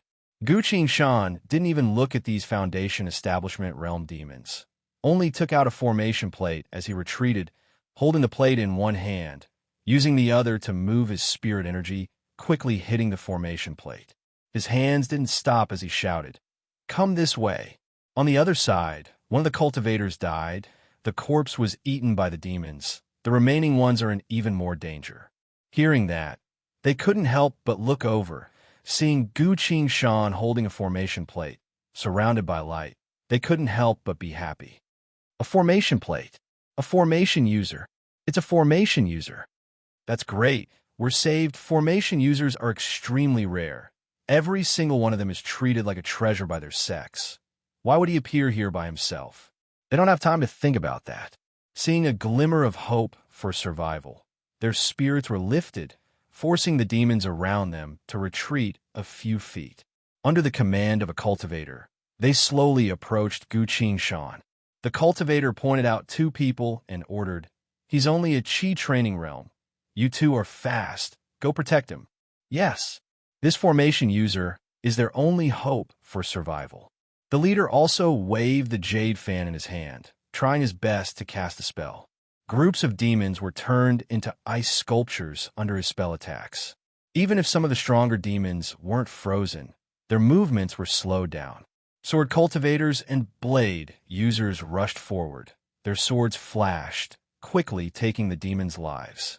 With such a large-scale spell cast, the blade user and sword cultivator moved as fast as lightning, reaching Gu Shan in just a few breaths' worth of time, killing all the demons that tried to get close. Gu Shan glanced at the two of them. His eyes were glued to the swordsman's hand, unable to move away. That's a sword. Looking at the sword in the swordsman's hand, Gu Shan couldn't help but twitch his fingers. Ever since his return, Gu Shan can't even remember a single sword style. All the sword styles that he's learned seem to have been purposely sealed by the system. He can faintly sense that the system did this to minimize the risk of traveling through time and space, so that he can avoid some terrifying troubles. Gu Shan can still remember clearly. After his return, the system said smuggling success. But now that he's been reborn, the mysterious seal on his body still hasn't been lifted. His instincts are telling him that he needs a sword. Just like countless years ago, he needs a sword that can kill. The Foundation Establishment Peak Realm Sword Cultivator noticed Gu Shan's gaze and looked at him strangely. No, not yet. Gu Shan held back his impulsive thoughts, turned around, and focused his gaze on the commander. So that's how it is. He's awakened the water element and reached the second stage, the Frost Realm. If it weren't for him, these people would have been dead already. Gu Shan silently paid attention, then turned to look at the two cultivators at the back. The two cultivators stood on either side of the commander, attacking with their bare fists and legs. Each of their attacks sent a large number of demons flying. They're martial cultivators. Their blood essence is almost solid, the power of martial thaumaturgy circulating throughout their bodies. That's right, they're real martial grandmasters, almost at the early stages of martial eminence. Behind them was a horde of demons that was as large as a mountain and as large as a sea. After a few breaths worth of time, they've already reached Gu Shan's side, protecting him. The leading cultivator closed his jade fan and hurriedly asked, "What formation is this? Do you need our protection?" Everyone looked over. Setting up a formation takes time. If Gu Shan takes too much time, when everyone can't hold on anymore and the formation still hasn't been set up, it'll become a joke. Gu Shan shook his head, saying, "I'll be done soon." He tapped the formation plate and formed a hand seal. The formation plate that Gongsun Ji gave him has a few advanced formations attached to it. Gongsun Ji taught Gu Shan the specific hand seal to activate the formation plate. Every time a certain formation is activated, spirit energy must be used in conjunction with the corresponding hand seal. A formation user needs to form hand seals to set up formations. At a glance, Gu Shan really does look like a formation user. Only a highly skilled formation user like Gongsun Ji would be able to recognize the hand seal and recognize that he's a fake. The only flaw is that the formations on the formation plate can only be used a limited number of times. After they're used up, the formation plate is useless. Now that the situation is dire and the cultivators here are strangers, Gu Shan might as well pretend to be a formation user for once. Water, wind, mist, earth, dark sky, escape formation. As Gu Shan infused his spirit energy, the formation plate shines with starlight as deep as the sea, among which there are 4 especially bright lights flickering. The formation is done. The strongest escape formation on the formation plate is activated. Gu Shan's spirit energy is reduced by 70%. The light covers him and the cultivators around him.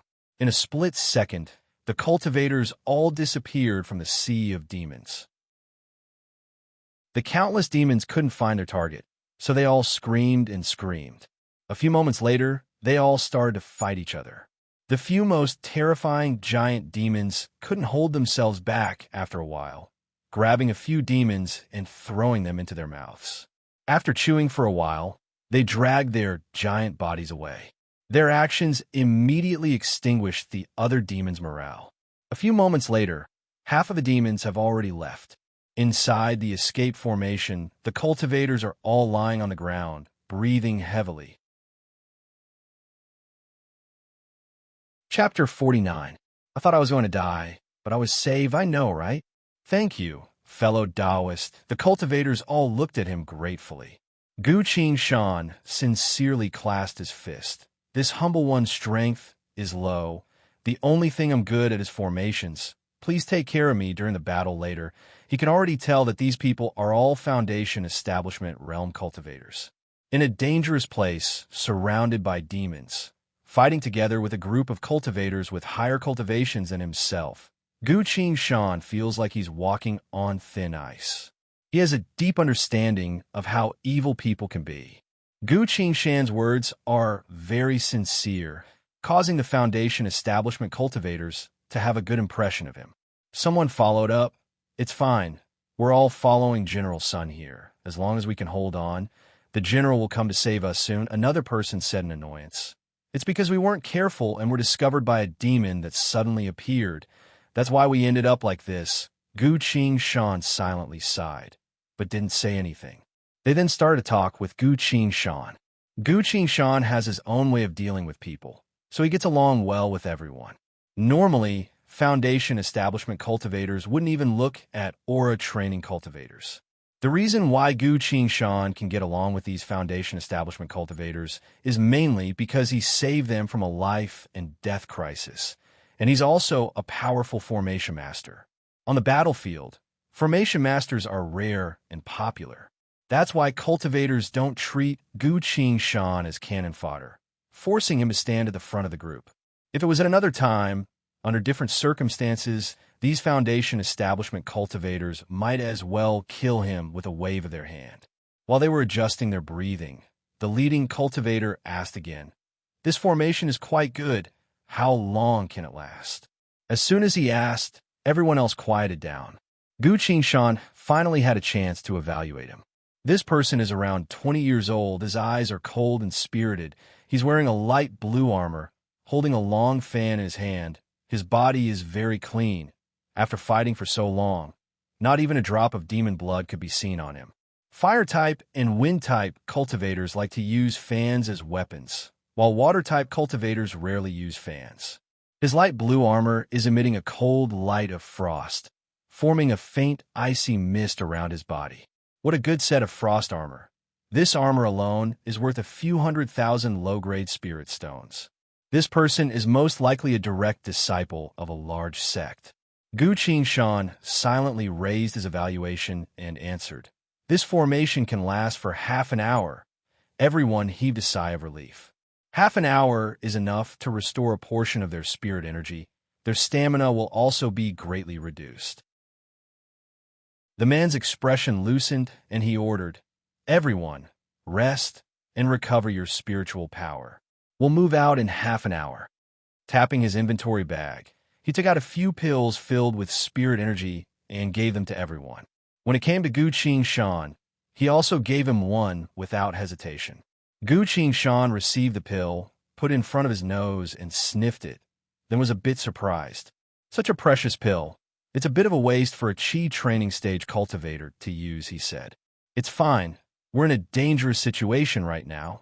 Use it to restore spirit energy," the person said. "Very well. Thank you." Gu Qin Shan nodded, accepting his kindness. "This is a top-notch Crimson Crane Qi capturing pill, worth 1,000 gold. No, 10,000 gold. This is a very precious pill, able to quickly and permanently restore lost spirit energy without any burden on the body, so it's very famous among cultivators. A single pill like this is enough to save a person's life in a normal battle. To be able to give such a pill to everyone, this person's personality is quite good. His background must be very noble. This person is a bit older than Gu Qin Shan.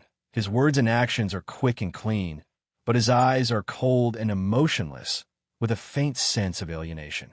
Noticing Gu Qin Shan looking at him, he thought for a bit, clasped his fist, and said, "This humble one is Lung Tianxing, a direct disciple of Yao Guang's sect. I thank you for your help." "Yao Guang sect?" "Just as I thought." Gu Shan silently thought. This is one of the biggest sects in the cultivation world, having been around for over 100,000 years, a well-known sect in the entire cultivation world. But in the past life, such an outstanding person didn't have any fame, so he must have died here. Not to mention this person, even Gu Shan herself can't guarantee that she'll survive in this destroyed world. Gu Shan silently sighed, clasped her fist, and said, "This humble one is Gu Shan." Lung Tianxing clasped his fist and said, "Nice to meet you."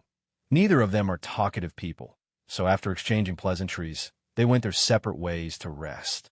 Very quickly, everyone closed their eyes and entered a meditative state. Gu Shan tapped her inventory bag, took out the military chi training scripture, and flipped to the back. On the War God UI, he checked the soul points value. To comprehend the 7th stage of the military chi training scripture, Heavenly Hall will cost 6 soul points comprehended current soul points, 21/7. After doing all that, Gu Shan put the precious crimson crane chi holding pill in her mouth, then took out the snake blood and drank 3 mouthfuls in a row. If she doesn't find a chance to break through now, she might die here, so she has to try no matter what. Gu Shan has made up her mind. Using the Crimson Crane Chi holding pill's medicinal properties, combined with the snake blood that increases her spirit energy sensitivity, she'll be able to break through to Chi Training Stage 7. Time quickly passed. Inside the formation, a small wave of spirit energy slowly spread out, like a pebble thrown into water, creating small ripples. When Gu Shan uses soul points to break through, she can instantly overflow her spirit energy. This slight change had a slight effect on the surrounding environment. The world's spirit energy is changing. Everyone opened their eyes in surprise. Lung Tianxing's expression loosened a bit, saying, "Congratulations, fellow Dao Seeker Gu. You've improved." Gu Shan bitterly smiled, shaking her head. "It's only Chi Training Stage 7. It's all thanks to your pill. You're too polite. My life was saved by you. It's nothing. Everyone congratulated her one after another. Their morale increased by 30%. All the cultivators could see the joy in each other's eyes. Every time a cultivator breaks through a realm, the world's spirit energy will flow into their body, replenishing the spirit energy they used, until their dantian is full. Pills work too slowly. How could they compare to the world's gift? Since Gu Shan broke through, in just a few breaths' time, the spirit energy he used to set up the formation was fully replenished. And as he reached Chi Training Stage 7, his total spirit energy also increased by 30%. What does it mean for a formation user to recover to their peak state? This meant that Gu Shan would be able to arrange the formation again, perhaps even twice, because his total spirit energy had greatly increased. The cultivators present all had a plan in their hearts, and they knew the magical effects of that formation. To be able to hide from thousands of demons, it's practically a life-saving formation. Because of that, everyone's chance of survival increased by a bit. But what they don't know is that Gu Shan doesn't know anything about formations. If that's the case, Lung Tianxing stood up. "We'll head northwest. There's a cave there. It's a hiding spot that General Sun Gong arranged for us. There's a permanent concealment formation. We can rest there." "Got it." Vice General Lung is the most knowledgeable. "I have no objections." "Yes, sir," everyone answered. Gu Shan silently looked at his map. Seeing that it's exactly the same as what he said, he finally calmed down. At this point, 70% of the demons have left. Only a few that are still fighting each other are still there. Lung Tianxing began to pick people and assign tasks. "Wu Jin, Ma Lu, the two of you take the front. Wang Cheng, Luo Xiao, the two of you take care of the flanks." He then looked at Gu Shan, saying, "You're a formation user, so you'll stay in the middle to protect yourself. Is there a problem?" Gu Shan answered without hesitation. "No problem. Breaking through the encirclement of countless demons, no matter which direction you go, is dangerous, but staying in the middle of everyone is a lot safer. Gu Shan's formation is too powerful. No matter how many demons there are, they won't be able to find their position. At a crucial moment, this can save their lives." The sword cultivator called Wang Cheng suddenly asked, "Vice General Lung, what about you?" Lung Tianxing's face was expressionless as he answered. I'll stay behind you. I'll cover the rear. Covering the rear is the most dangerous, but Lung Tianxing left that position for himself. Everyone was filled with respect. Chapter 50. Hearing him say that in front of everyone, the cultivators all felt a bit excited. Yao Guang's sect has been around for hundreds of thousands of years. Their guest retainers have always been treated extremely well, at least 30% better than the elders of normal sections. The cultivators all looked at each other excitedly, silently swearing to do their best. The entire atmosphere within the formation had changed. Seeing that, Gu Qingshan silently nodded. This Lung Tianxing really is someone from a top-notch sect. He's very good at dealing with people. With just a few words, he managed to raise everyone's fighting spirit. Charging through the sea of demons. If you don't have any fighting spirit and determination, you'll quickly be surrounded by despair.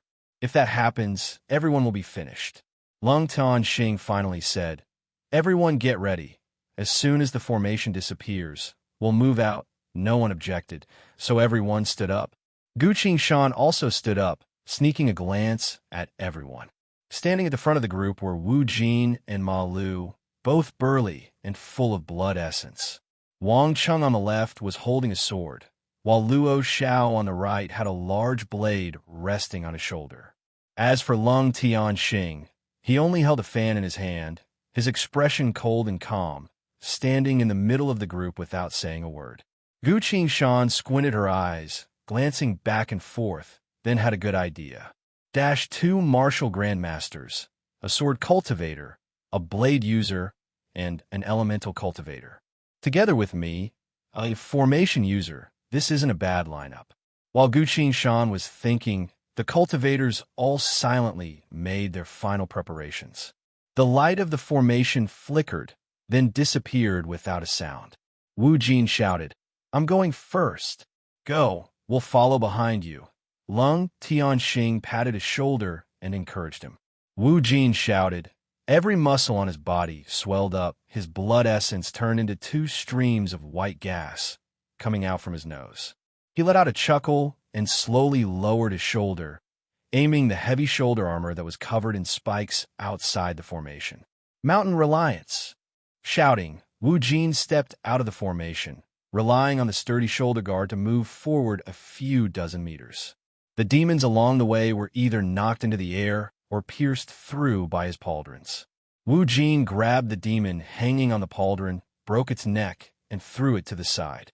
Dozens of meters later, Wu Jin's momentum slowed down, and he swung his 2 huge fists wildly.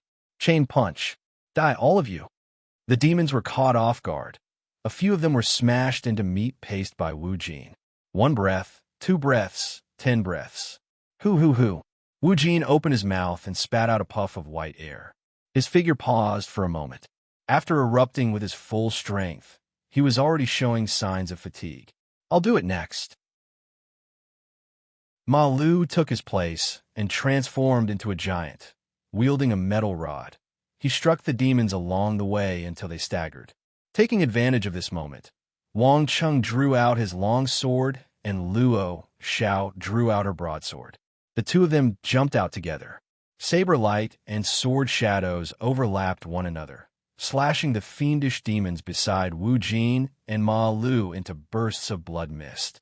Gu Qingshan followed without hesitation, holding the formation plate in her hand and shouted, Spirits of the earth, heed my command, break. The waves of demons that were rushing up suddenly fell down. Under their feet, the ground split open, forming a bottomless crack, trapping them in there, unable to move. Lung Tianxing was surprised. This formation user, although his cultivation isn't high, he can easily arrange formations. His knowledge of formations is quite high. He's a good helper. A good chance. Lung Tianxing raised his fan, formed a hand seal without hesitation. True frost slash. Thin white lines that gave off intense cold air suddenly appeared in front of the group. Like harvesting rice straws, they quickly cut through the demons stuck on the ground. A large area of the demon wave was cleared out. The pressure on the people at the front was also greatly reduced. But after Gu Shan finished arranging the formation, she threw the formation plate in front of her chest and quickly moved her hands. Wind, fire, lightning, water, heaven and earth spirit gathering. A light connected into a ring, covering the six of them. What? A mobile spirit gathering formation. Lung Tianxing exclaimed in shock. The Foundation Establishment realm cultivators were shocked, but quickly noticed their spirit energy was slowly recovering, so they were happy. Wu Jin laughed. Ahaha, good formation, user. If we can make it back alive, I'll definitely recognize you as my brother. Wang Cheng is a cold-faced swordsman, swinging the black blood off his sword, exclaiming, "That was awesome."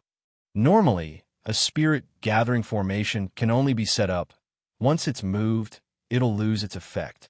Only a powerful formation user can temporarily set up a small mobile spirit gathering formation next to themselves. Gu Shan's move successfully shocked everyone.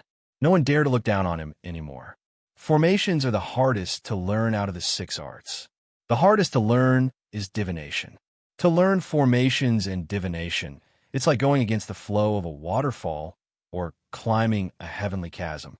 Generally speaking, out of 100 talented cultivators, there would be 5 or 6 who could advance to the Golden Core realm.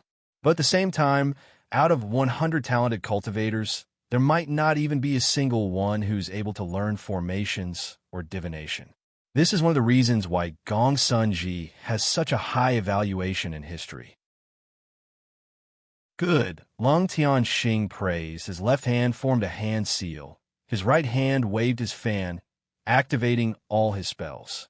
Frostblade's Soul Snatch. The air slightly twisted. A crescent moon-shaped ice ring shot out, cutting the demons that caught up to them into pieces. Just like that, they've already covered half the distance. Not far. Lung Tianxing saw how tired the two body cultivators were, so he loudly cheered them on. Everyone's spirit was lifted. Gu Shan looked around, then suddenly reminded, "Wang Cheng Luo Xiao, you're too far. It's dangerous."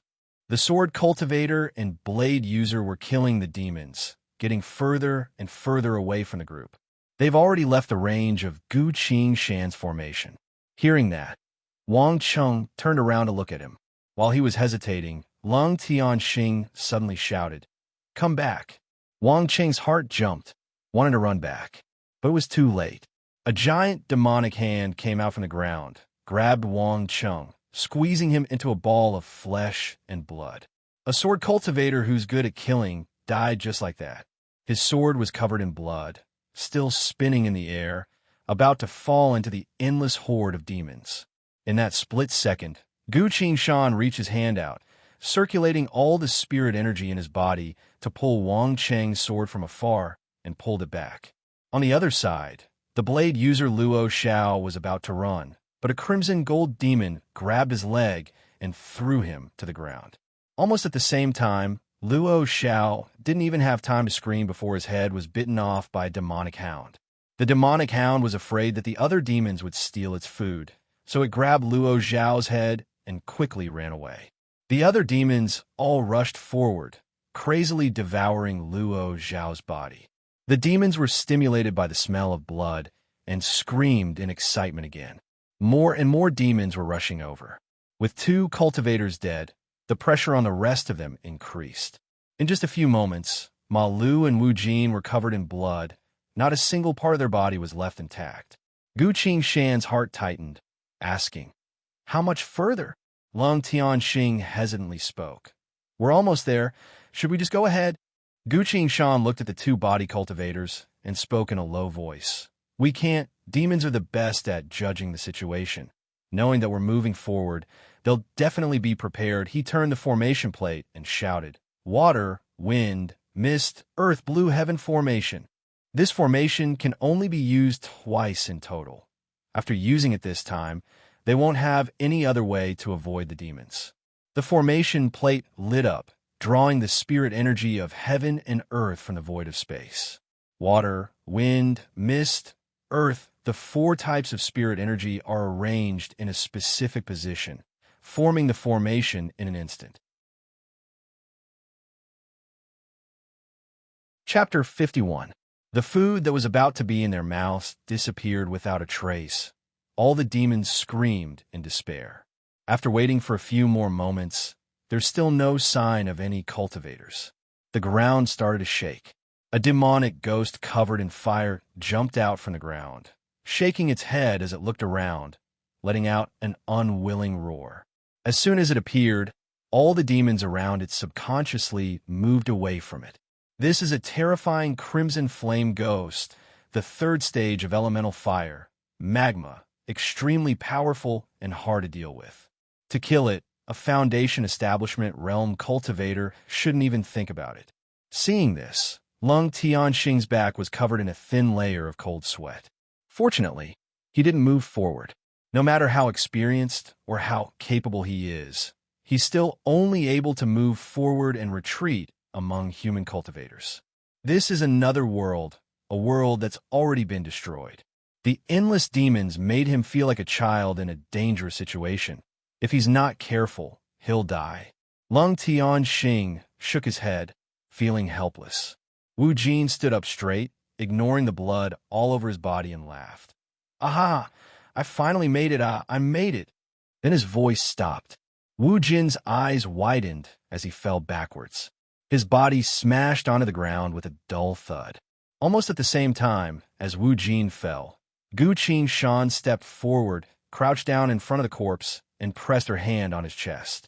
He's dead, Gu Qingshan coldly said. The other two's expression changed, releasing their inner sight to check.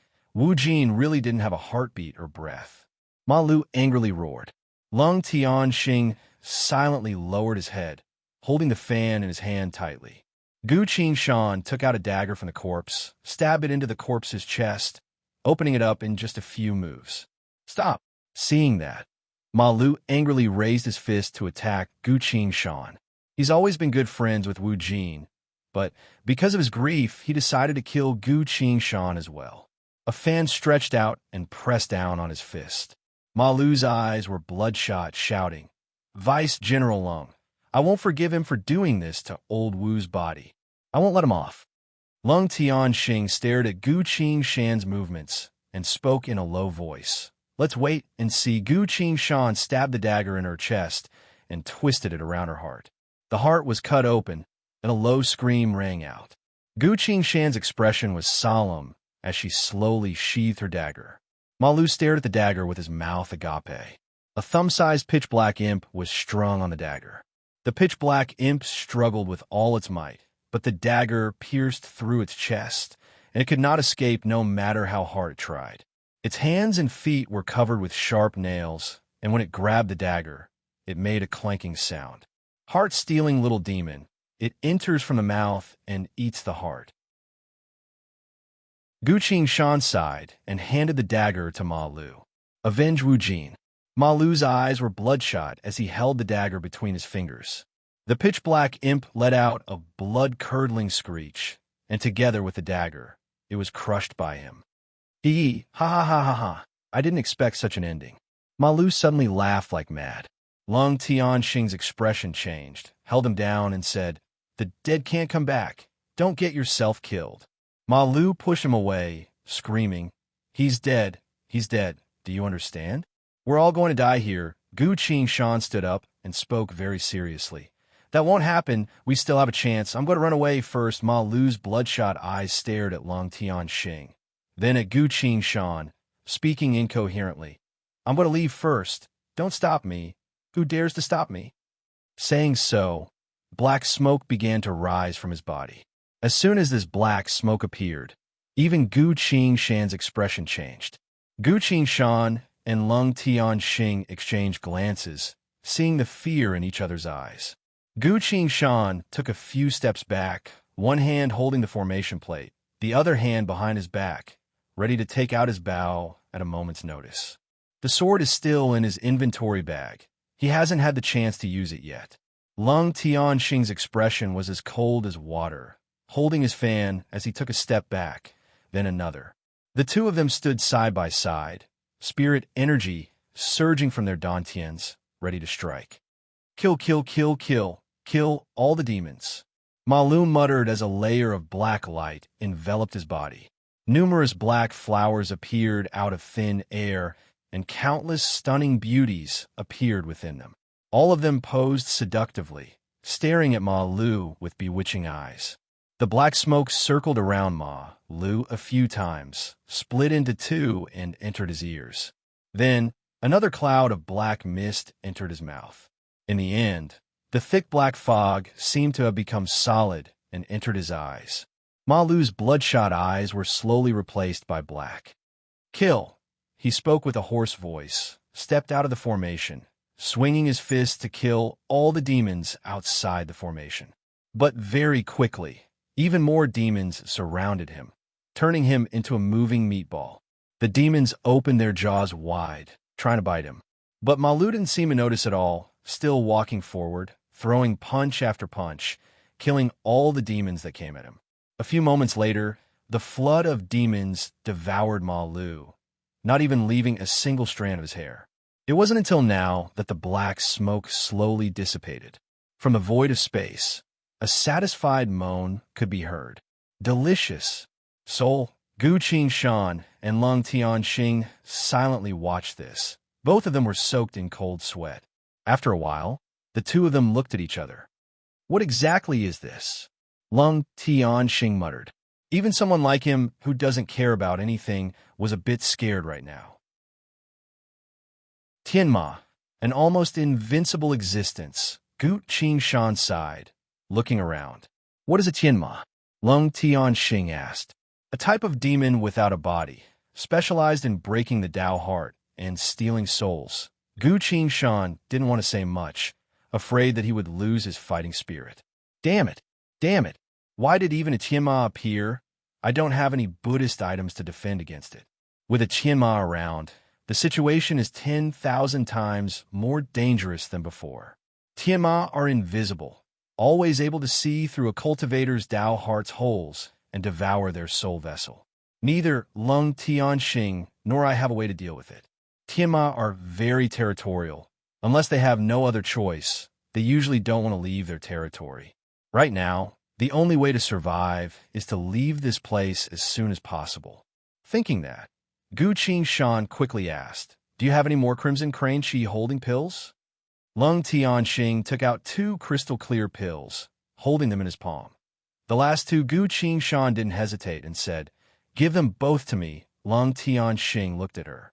Gu Qing-shan said, "First of all, you didn't use much. Second of all, I'll lead the way. You'll lead the way?"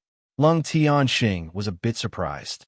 "That's right, we've already reached the point where we have to either die here or fight our way out." Gu Qing-shan spoke in a low voice.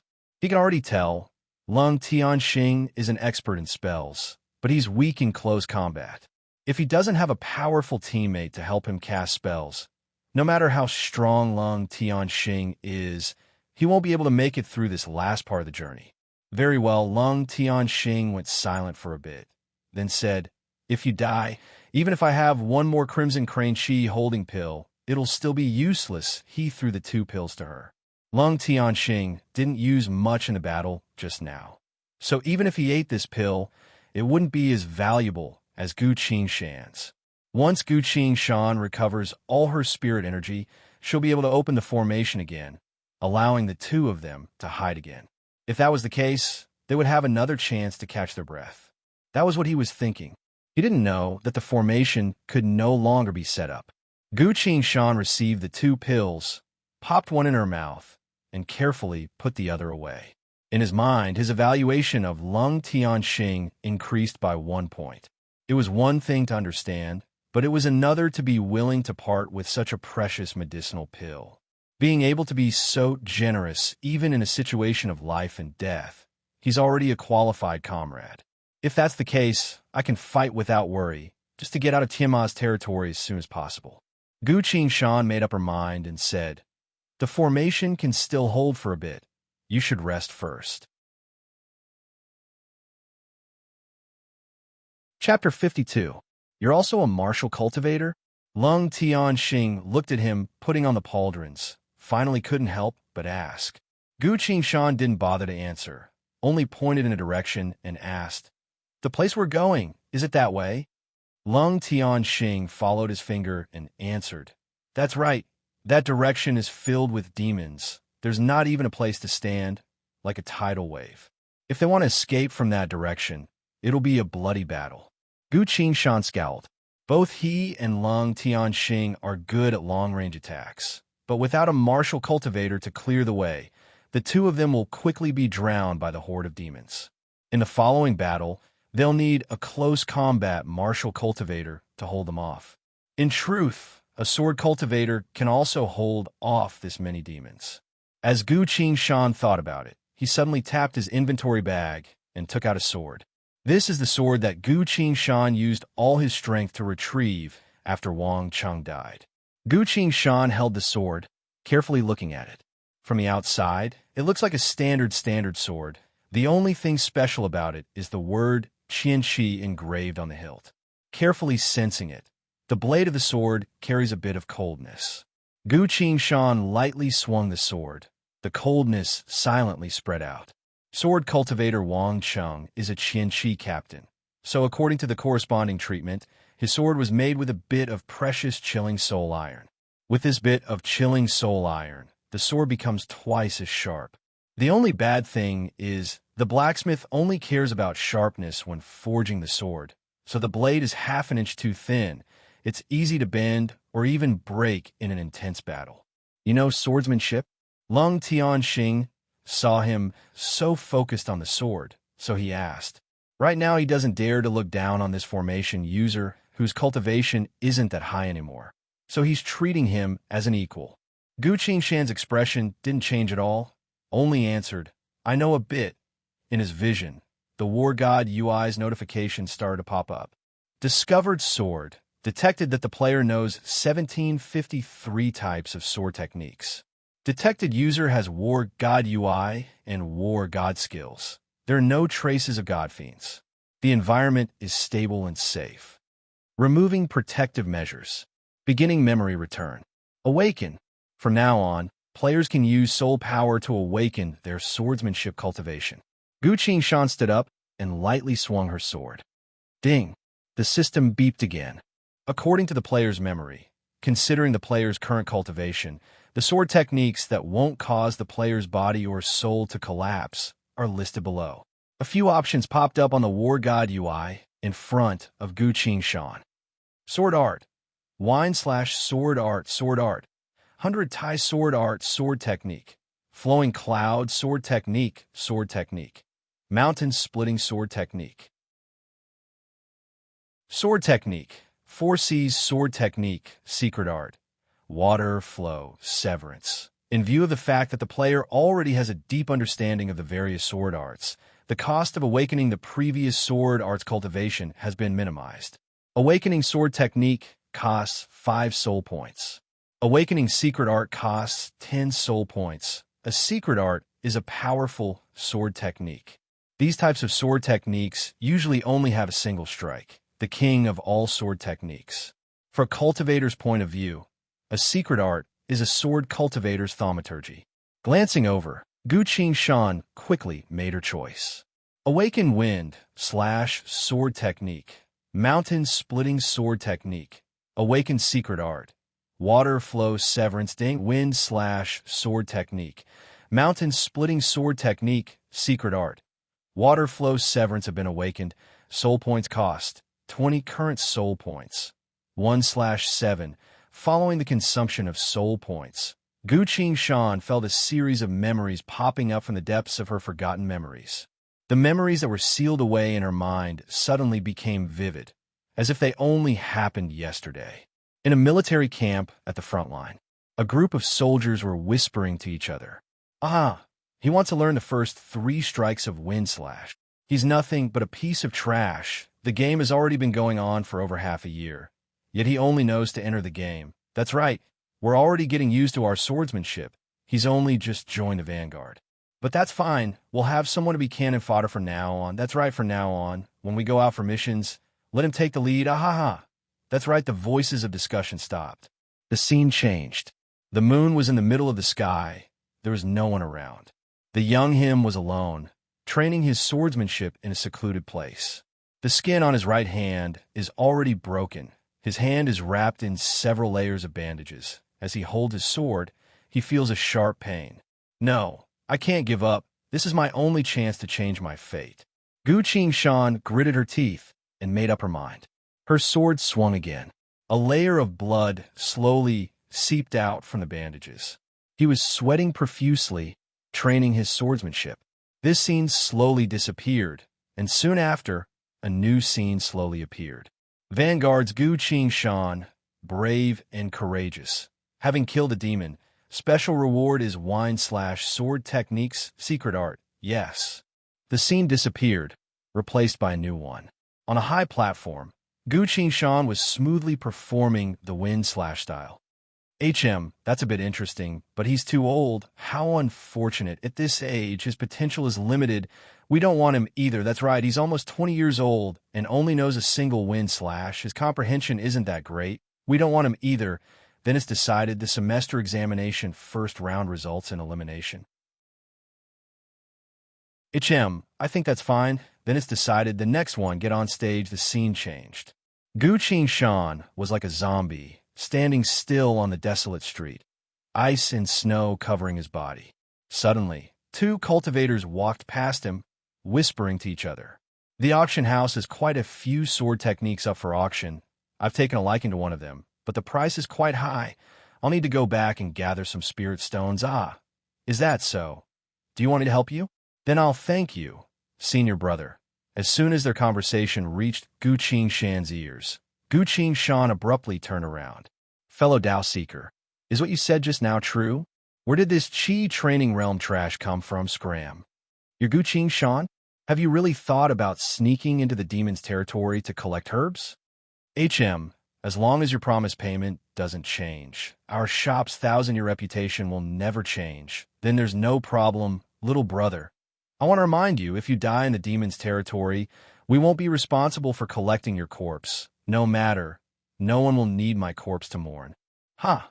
What a pitiful person. Then it settled, the scene disappeared. Countless scenes appeared and disappeared, but the sword technique was becoming clearer and clearer in his mind. His memories were all awakened. Gu Qingshan sighed and raised his sword. I'm finally back. I'm the sword saint. Gu Qingshan, his low voice was heard. Lung Tianxing was a bit confused, so he became cautious. He's broken down. Did the Tianma come again? Gu Qingshan slowly walked, swinging his sword as he walked, slowly getting used to the sword technique. All the sword techniques shown on the War God UI just now were ones that he knew and had a high level of proficiency in.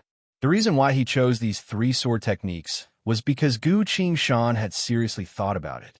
Wind/style is fast, Kaishan style is heavy. They complement each other perfectly. Chapter 53. Furthermore, after awakening the wind/style, he can normally hide his sword in the void of space, then use his spirit energy to activate the style to draw the sword from the void of space at any time. Just this alone could make up for the time spent on countless sword-drawing movements. In the past life, a lot of people learned the wind/style because the act of drawing the sword from the void of space is super cool. Countless sword cultivators would sell their blood to buy a wind/style to keep up appearances. The reason why Gu Qingshan chose this style was because he's about to enter a horde of demons. This style is very convenient for drawing the sword, as well as its fast slashing speed, very good for advancing quickly. This is also the first complete style he obtained by risking his life to kill demons. As Gu Qingshan swung his sword, all sorts of emotions flowed through his heart, fluctuating. Standing on the side, Lung Tianxing was a bit hesitant. The scene in front of him is too strange. The young man is wearing a shoulder guard for collision, holding a sword in his hand, as well as a large formation plate on his back. Martial cultivator? Sword cultivator? Formation user? Formation user isn't too bad, no matter if it's martial arts or sword cultivation. As long as you have talent in all 6, you can learn both. But that's already very rare. Cultivators who learn both martial arts and swordsmanship at the same time are even rarer. Looking at the way Gu Qingshan swung his sword, he's obviously a veteran swordsman. Lung Tianxing couldn't help but ask, "What exactly do you cultivate? Swordsmanship or martial arts? Why can't I tell?" Hearing that, Gu Qingshan also felt a bit of a headache. "I can't just say I use soul points to learn techniques." He thought for a bit, then said, I'm not a martial cultivator, nor am I a pure formation user," Lung Tianxing instinctively repeated. "Not a martial cultivator?" Gu Qingshan swallowed a crimson crane chi holding pill, then said, "I know a few fighting techniques, but I wouldn't dare to call myself a martial cultivator. I also know a few sword styles and formations. That's what I'm talking about." Lung Tianxing was a bit shocked, still a bit confused. Gu Qingshan didn't speak anymore. She closed her eyes and adjusted her breathing, completely releasing the boundless spiritual energy from the Crimson Crane energy manipulation pill. After a while, Lung Tianxing said, "You've learned too many things. In the future, it'll be even harder to reach the top of single skill." This was a well-intentioned advice. It was not a good thing for a cultivator to be distracted too much. In the future, it would be very difficult for them to break through to the next realm.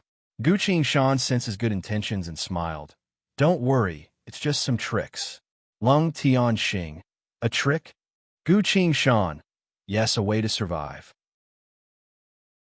These words were plain, but when one thought about them carefully, they were filled with the vicissitudes of life. It was as if he had experienced all the hardships of struggling to survive.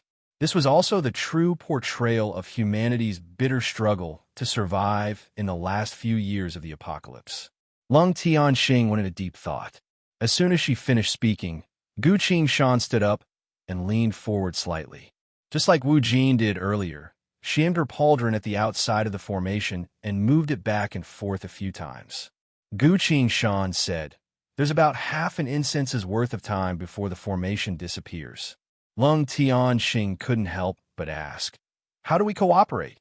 Among everyone here, he was the natural leader, but after everyone else died, leaving only him and Gu Qingshan, he unconsciously took Gu Qingshan as the leader. A foundation establishment realm peak stage cultivator asking for the opinion of a chi training realm cultivator, this is a very rare sight. Neither of them were aware of this, but it happened naturally. Gu Qingshan pointed her sword outside the formation and said, "Do you see that rotting eater demon?" It was the demon that ambushed him when he teleported here. Lung Tianxing answered, "I see it." Gu Qingshan said, "This monster is extremely smelly. It eats rotten food. Humans and ghosts hate it. I want you to take one of its eyes." Lung Tianxing's spirit energy moved, stood up, and said, "You want me to kill it?" Gu Qingshan stopped him and said, "No, use your wits."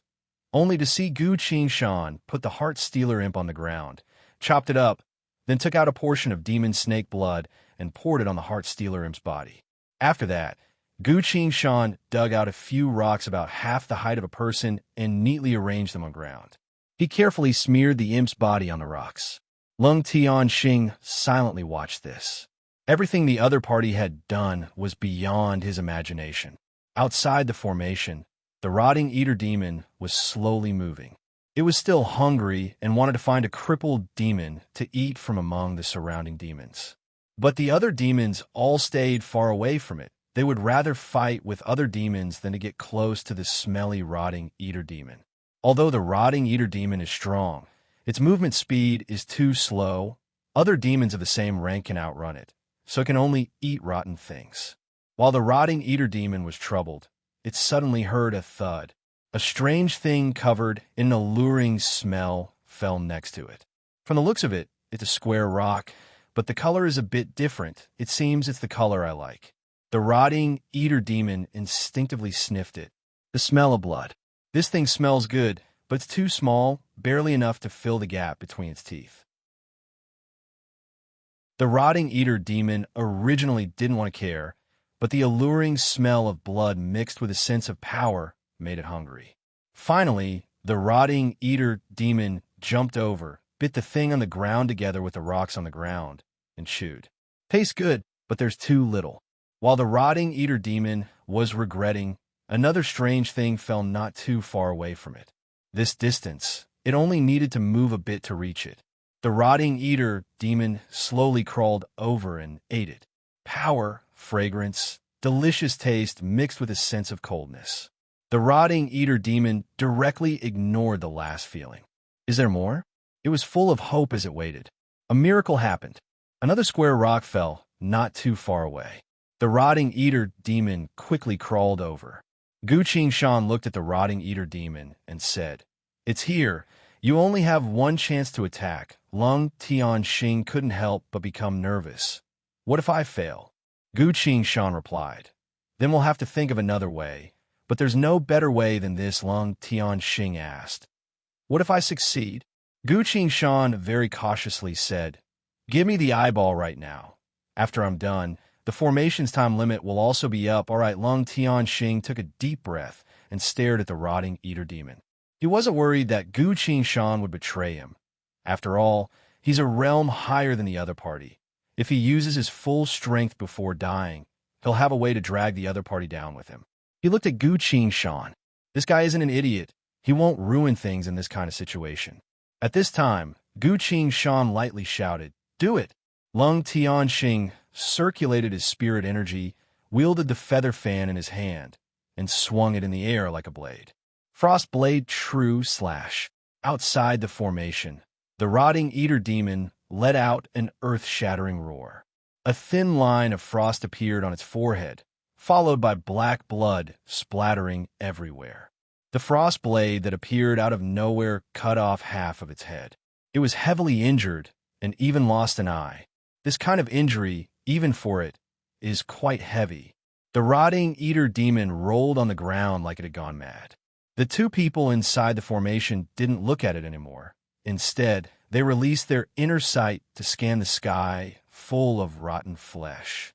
The large yellow eyeball flashed in the air, falling towards another group of demons. Lung Tianxing quickly put away his fan, raised his left hand, and shouted, "Come." Chapter 54. Success. Gu Qingshan and Lung Tianxing both felt relieved. Lung Tianxing held the eyeball. His cold expression quickly changed. Just by holding the eyeball, Lung Tianxing's hands were already covered in stinky mucus.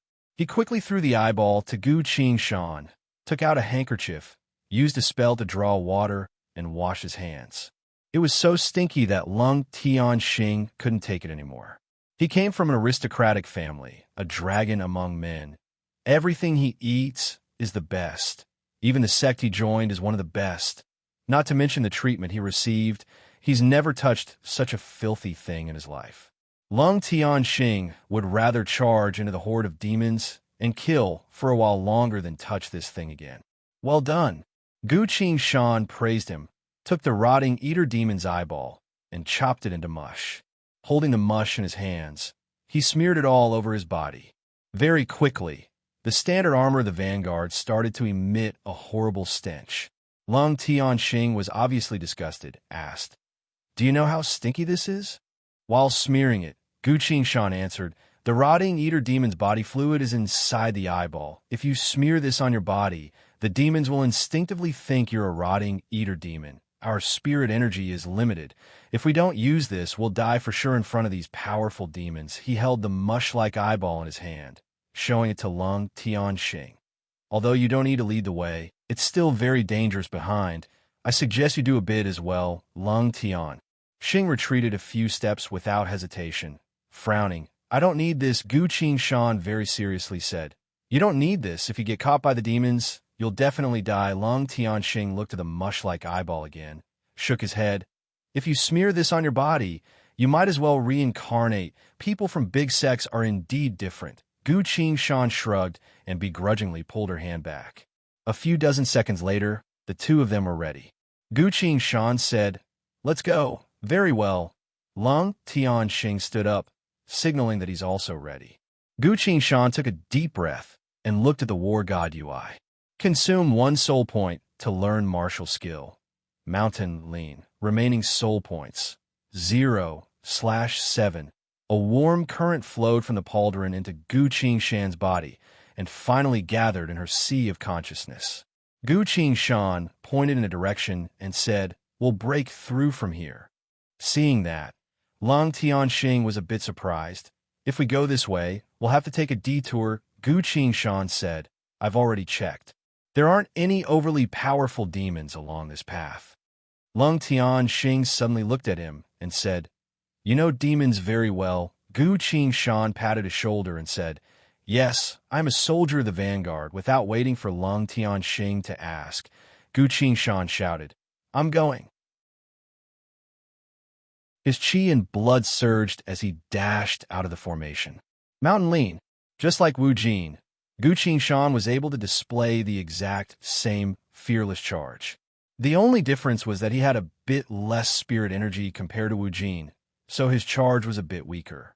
But as Gu Qingshan dashed out, the number of demons he knocked away was several times more than Wu Jin. The two of them aren't even on the same level. Gu Qingshan dashed forward. His heavy pauldron slammed into a crimson metal demon, sending it flying. As the crimson metal demon was about to roar in the air, a sword gleam flashed and cut off its head. Facing the rain of blood, Gu Qingshan held his sword in one hand and ran. His sword was like the wind, his figure like a ghost. Gu Qingshan coldly harvested the demons' lives. Long Tianxing gasped as he watched. This is wind/style? Why is it so powerful? Long Tianxing has seen quite a few sword cultivators use wind/style, but he swore that he's never seen anyone use it to this degree before. Keep up. Gu Qingshan swung his sword 3 times, sent an elephant-sized demon flying, and reminded him. Long Tianxing finally regained his senses and hurriedly followed. His path was smooth. A few breaths later, the mountain lean style was used up, so Gu Qingshan quickly adjusted his balance. The very next second, sword phantoms flashed again and again. His movements were practiced and natural, as smooth as flowing water. Every time he attacked, he was prepared for different situations, not afraid of any ambushes or attacks. Looking at it carefully, there was a unique sense of rhythm to it. Gu Qingshan also felt a bit emotional. The experience of fighting in the mountains of corpses and seas of blood, the experience of taking the enemy's head in the midst of an army of 10,000. It was only after returning to the past that he slowly awakened. It was only now that he could be considered to have been completely reborn. The space-time vortex is a place even more terrifying than the space vortex. He doesn't know what the system was worried about that made it seal all his memories of practicing swordsmanship. Right now, the only difference between him and his past life is that his cultivation is still too low, and some of his swordsmanship skills haven't been awakened yet. With his current cultivation, he can't even think about those powerful swordsmanship skills. Otherwise, the peerless swordsmanship will directly destroy Gu Qingshan's soul. This is also the war god system's protection for him. Gu Qingshan was rushing left and right among the demons. Wherever he went, the demons all covered their noses and ran away. Demons' sense of smell is several dozen times more sensitive than humans. This is natural. As far as they know, they're only facing a young, rotting eater demon. This thing will stick to their bodies after they're killed. The stench won't go away for years. If they eat it, they'll have diarrhea for an entire month. Whether it's the former or the latter, the demons all politely declined. Taking advantage of this, Gu Qingshan suddenly appeared in the middle of the demons like a ghost, silently swinging his sword. In his hand, Qianqi's sword is like an awakened demon, cruel, bloodthirsty, treacherous, tirelessly swallowing the demons' lives. Facing the threat of death, a few Foundation Establishment realm demons suddenly reacted, trembling and about to attack. Seeing that, Gu Qingshan's eyes became sharp. Continuous wind slash. His sword is like the wind, fierce and fast. Wind slash styles fast slash. Gu Qingshan's movements are clean and precise, without any unnecessary movements. Every swing of his sword cuts off the demon's necks, arms, waists, legs. After a breath's worth of time, there's not a single demon that can move around him anymore. Moving forward a few dozen meters like this, when Gu Qingshan's sword slowed down, the demon's screams finally erupted. The demons that are extremely far away didn't react at all. They weren't attracted by the screams of their own kind. Killing is also common among demons. They're already used to it. There's no smell of human blood, but there's a thick stench of decay. Obviously, a rotting eater demon has appeared. Who would want to mess with such a disgusting thing? The demons also have a bottom line, so they all turn around. Although it sounds like a long time, it's only been a few dozen breaths worth of time since Gu Qingshan and Lung Tianxing started to break through. The two of them miraculously moved forward a few hundred meters, so smoothly that Lung Tianxing thought he was dreaming. Just as they were about to reach their destination, a strange demon suddenly appeared in front of them. This demon's body was covered in flames. Demonic aura surged. Even the place it was standing on was scorched red. Crimson Flame Demon, Lung Tianxing exclaimed. But Lung Tianxing couldn't get away to deal with the Crimson Flame Demon in front of him. Because he doesn't have a stench, the demons that followed him were too much for him to handle. Luckily, Gu Qingshan's speed was fast enough that the demons couldn't surround him, so he wasn't overwhelmed by them. I see it. Follow me, Gu Qingshan said. You, Dashling Tianxing didn't know what to say. The Crimson Flame Demon is a fire-type demon. Its body is made of black flames. It's immune to physical attacks, so it's very hard to kill. The Crimson Flame Demon's abilities are all spells, so once it's activated, it's extremely hard to deal with. A single Crimson Flame Demon can fight against two Foundation Establishment Realm cultivators at the same time without losing. Even he doesn't have the confidence to deal with this monster, let alone the Qi Training Realm Gu Qingshan, who's facing it head-on. Gu Qingshan dropped her sword and rushed forward a few steps.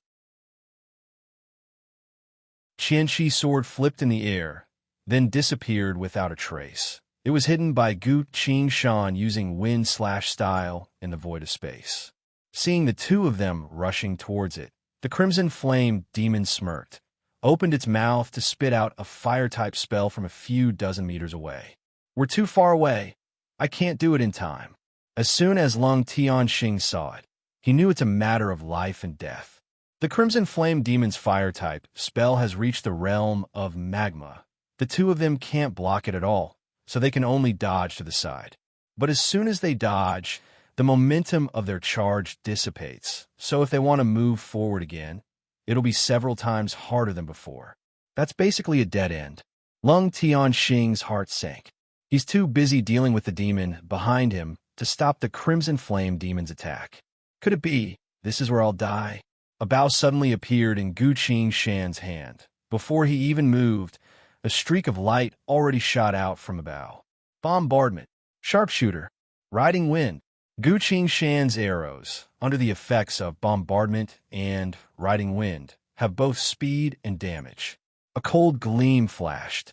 Clang! The arrow hit the Crimson Flame Demon's forehead.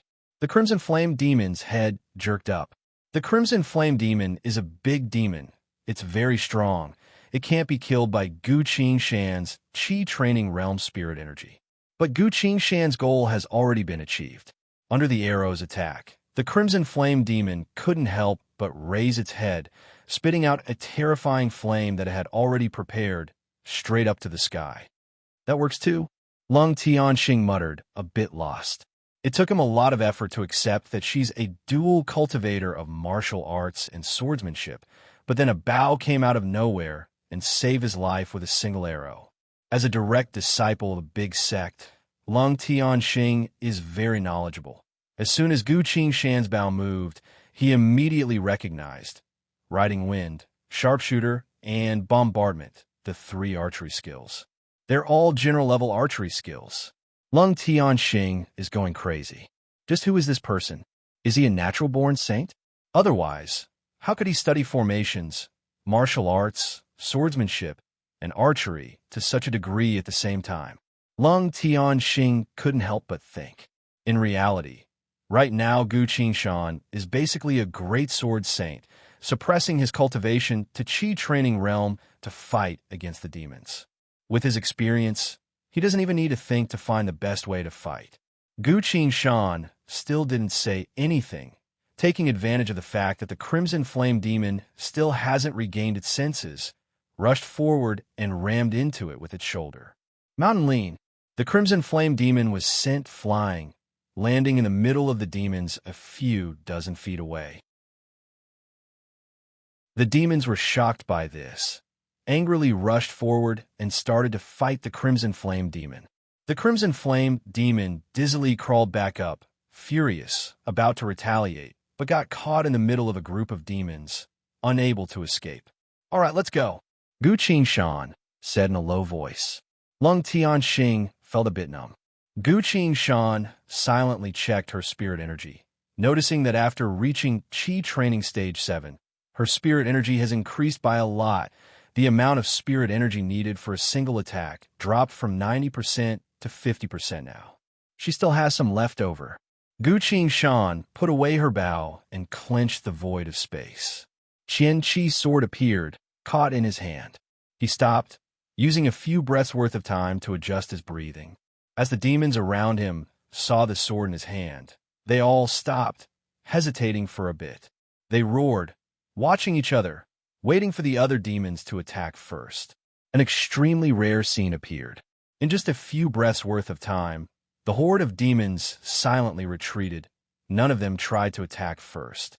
Gu Qingshan stood still with her sword in hand. Her eyes scanned through the horde of demons and muttered. Lung Tianxing heard what the other party said, but naturally thought he heard wrong.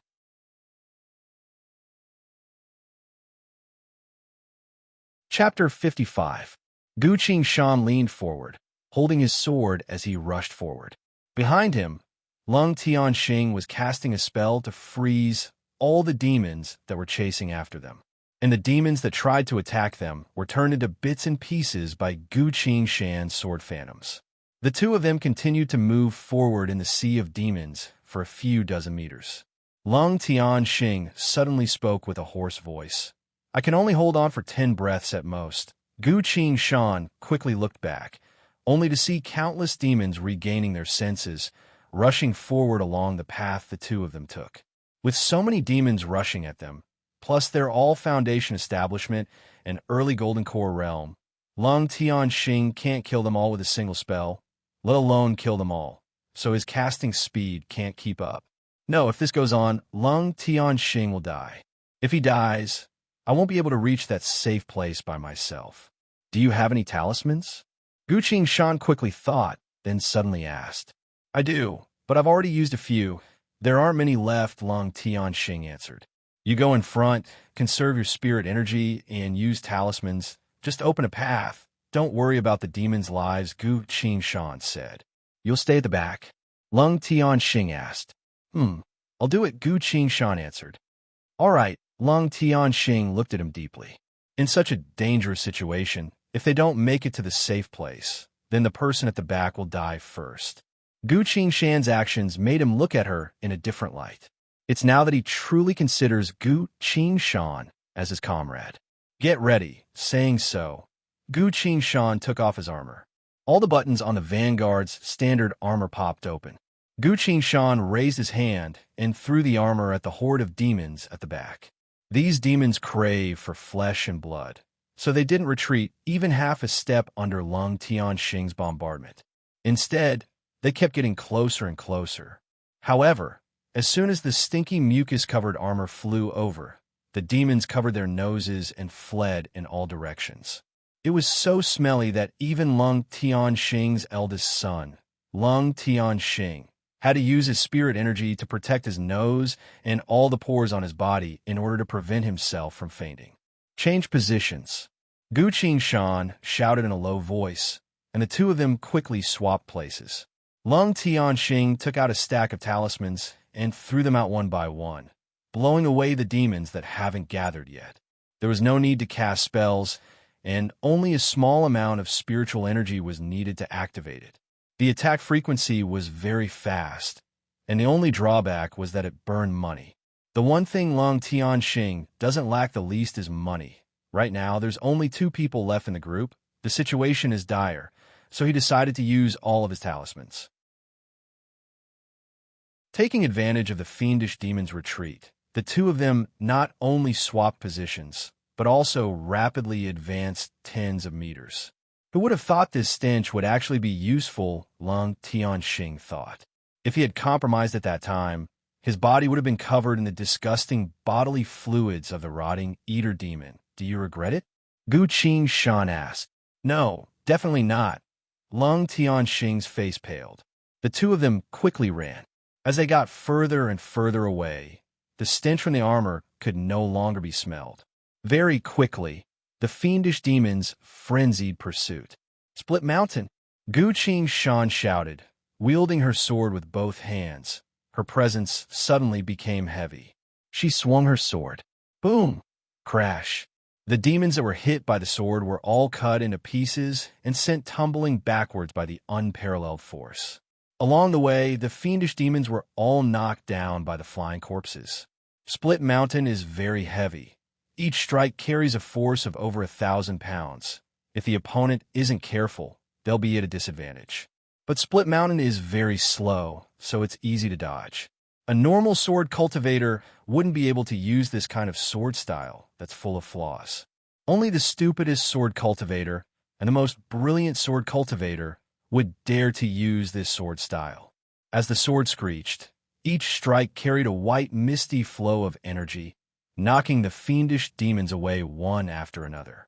She really was knocking a bunch of them away with each strike, easing the danger a little bit.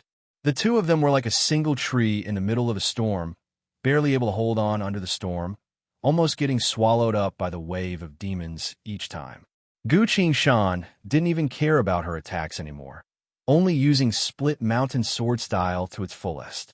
Under the current situation, the fiendish demons are coming at them like a tidal wave. There's no need to worry about hitting or dodging. A casual swing of her sword can hit a whole bunch of them. Split Mountain sword style's power is being used to its fullest by Gu Qing. Hurry up and follow me, Lung Tianxing shouted. Coming. Gu Qing swung her sword again, not wanting to fight anymore. She quickly retreated. At this moment, the two of them were fighting back the horde of demons while adjusting their pace and direction to escape. But there are too many demons. If they attack at the same time as the one bringing up the rear, Gu Qing will always have gaps that she can't defend against. Very quickly, just like Wu Jin and Ma Lu, Gu Qing was covered in blood. Gu Qing silently endured and continued to swing her sword. Split Mountain, he shouted in a low voice. Her sword was as heavy as a mountain, rushing towards the demons. This is a moment of life and death. She can't retreat. Gu Qing doesn't care about the demons' attacks anymore. Only the most fatal ones will be stopped. Time passed quickly. In the blink of an eye, the two of them had already gone a long way. Their destination is finally in front of them. There's not a single part of Gu Qing's body that's still intact. A lot of her flesh has already been bitten off by the demons, bleeding profusely. More and more of these wounds appear, almost like she's being tortured by 1,000 cuts. But Gu Qing's expression is still calm. Her sword is still swinging without stopping, as if she's not affected at all. Lung Tianxing scanned with his inner sight and was shocked. 5 breaths later, Gu Qing suddenly asked, "How much further?" "The last 30 meters, I can see the cave." Lung Tianxing was also worried. Got it. Gu Qing was waiting for this moment. He leaned his body to the side, holding his sword with both hands, pointing it at the sea of demons in front of him, and muttered, "Secret art." In a split second, spirit energy flowed out from his dantian, flowing through his arms into the sword. The sword let out a woo-woo sound. Gu Qing had accurately calculated the amount of spirit energy he had, maintaining it until now. His spirit energy is just enough to perform this secret art. Lung Tianxing's pupils dilated. With his eyesight, he can naturally tell how powerful this sword art is. What kind of sword art is this? Why haven't I seen it before? Lung Tianxing searched through his memories, but found that this sword art doesn't match any of the ones he knows. Could it really be a secret art? A sword cultivator's thaumaturgy isn't something that just anyone can learn. Lung Tianxing was shocked, but resisted the urge to turn around and only used his inner sight to observe the other party. In a split second, Gu Qing's presence has reached its peak. Qianqi's sword let out an intense woo-woo sound, then suddenly went silent. Intense killing intent lingered around the sword, enough to make anyone's heart beat faster. That's right, it's a secret art. He actually knows a secret art. Lung Tian Xing silently shouted. The last bit of pride in his heart also dissipated in front of this sword art. In front of Gu Qing Shan, the demons surged forward like a tidal wave. The demons at the back couldn't wait any longer, so they stepped on the demons in front of them and rushed forward. The horde of demons piled up layer by layer, forming a wall of demons several meters tall, pressing down on the two of them. Water flow severance. Gu Qing Shan shouted, thrusting his sword forward. If you slow down time at this moment, you'll see that the sword phantoms on Qianqi's sword are condensing into clusters. In an immeasurable amount of time, the sword phantoms burst forth like a flood that broke through a dam, while the body of the sword that's withstanding all of this is slowly cracking. Countless cracks slowly grew, covering the entire body of the sword. The moment before the long sword disintegrated, a voice rang out. The world went silent. Suddenly, like a giant from the age of old beating his war drum. Dong, dong, dong, dong, dong. Blinding sword phantoms exploded from the tip of Qianqi's sword, moving forward with an ear-splitting sound. The giant wall formed by the demons seemed to have been blasted apart by the raging flames. It turned into flying ash and rapidly collapsed backwards, drifting in the air and dissipating. The entire demon horde was cleared, revealing a desert-like barren land. The ground was littered with severed limbs. The air was filled with a thick mist of blood. The demons that didn't move forward had expressions of fear and uncertainty on their faces, standing at the edge of the area where the sword phantoms exploded, not daring to take even half a step forward. A single strike is enough to cut a river in half. Enough to cut a river in half. Such power is worthy of being called water flow severance. Crack! With a small sound, Qianqi's sword couldn't withstand the power of the secret art anymore and broke into pieces. The only thing that's still intact is the hilt in Gu Qing Shan's hand. Gu Qing Shan clenched his teeth, feeling an indescribable sense of loss. It wasn't easy for him to get his hands on a sword, but in order to perform a secret art, it was destroyed. He helplessly threw the hilt away and quickly moved forward. Mountain Reliance. Gu Qing Shan rushed forward, blocked a hungry demon's bite for Lung Tian Xing, then snapped its neck. "Let's go," he shouted. "Yes."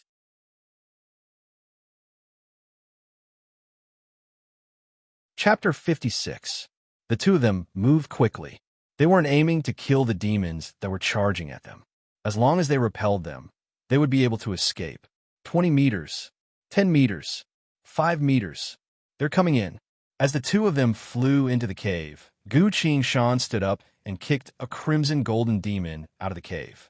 While the crimson golden demon was still in the air, Gu Qing Shan had already swallowed the last crimson crane she holding pill and took out a formation plate from her back. Wind, wood, light, dark, water, all living things illusion formation formed. Wind, fire, lightning, water, heaven and earth spirit gathering formation formed. Spirits of the earth, water, wood, metal, fog, bewildering formation formed.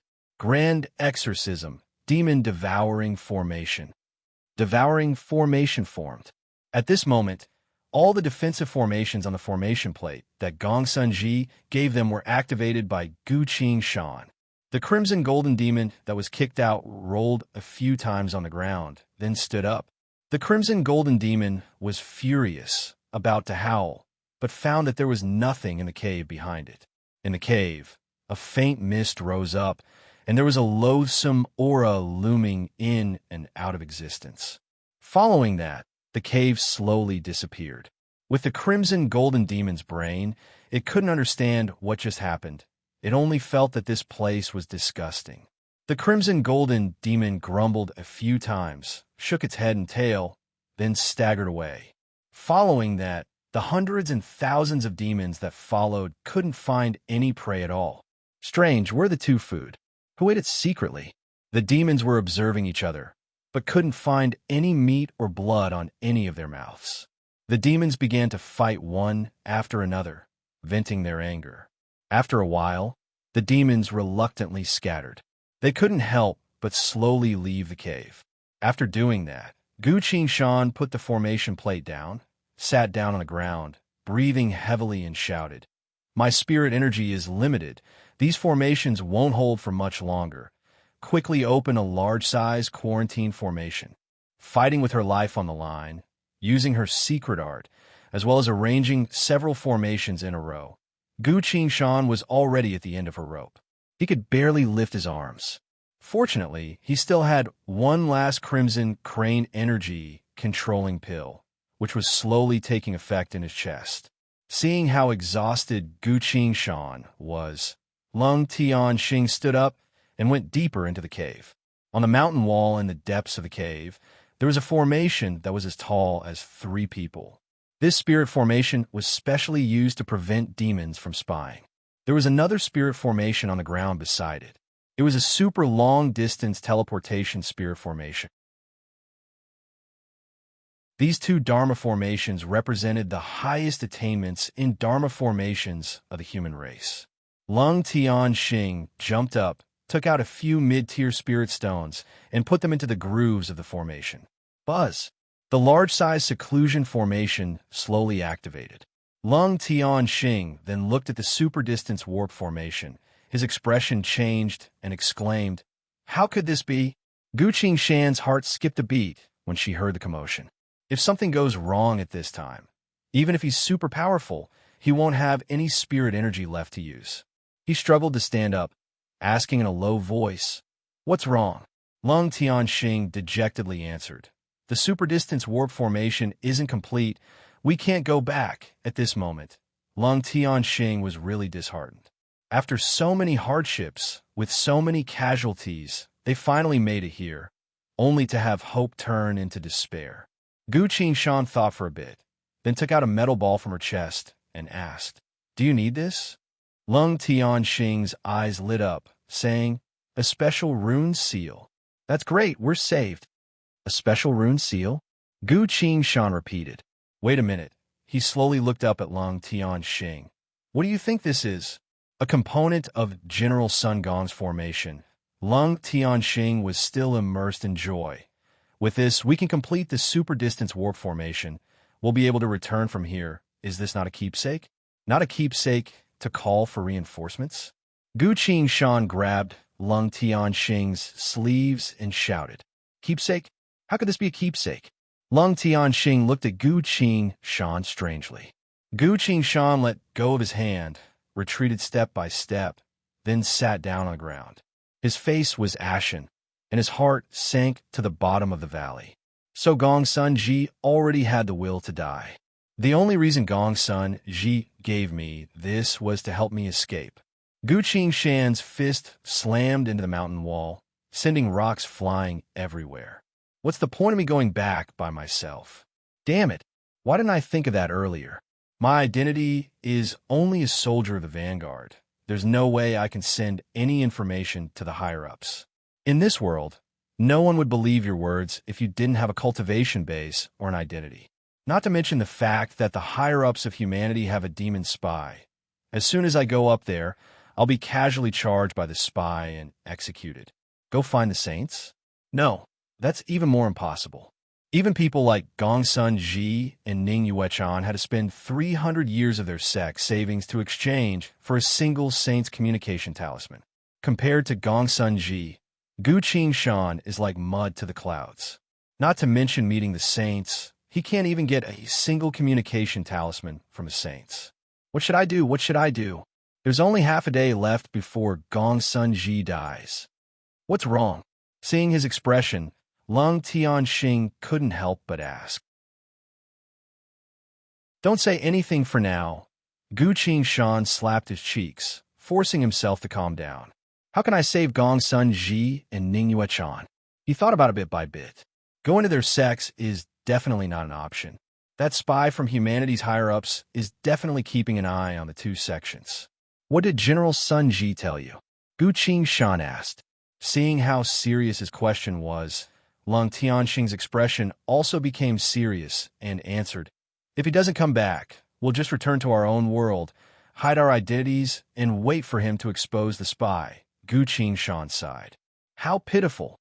So Lung Tianxing was waiting for General Sun Ji to come back and expose the spy's true face. With the current situation, even if they manage to escape the spy surveillance, if I go to the sex, they'll definitely be suspicious. It'll take a lot of effort to verify it, and there won't be enough time. Not to mention, even if there's enough time, the two sects might not be able to save them.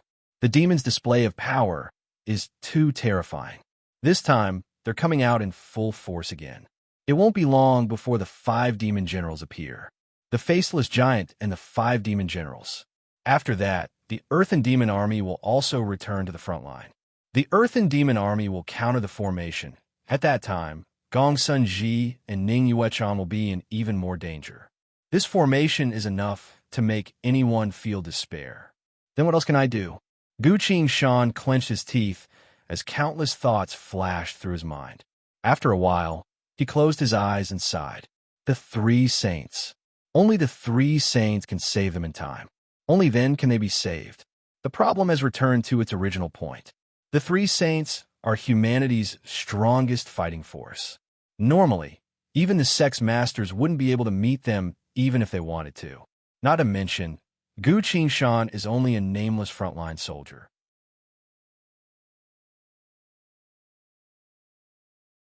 Chapter 57. The title of the 3 saints was synonymous with the strongest. It was not a joke. In his previous life, the 2 worlds were divided according to their strength, and a famous conclusion could be drawn. Players aren't as good as cultivators, and cultivators aren't as good as demons. Because the players were limited by the astronomical amount of EXP, no one had been able to reach Sainted Realm. But there were too many demons, even though they weren't as strong as the 3 saints individually.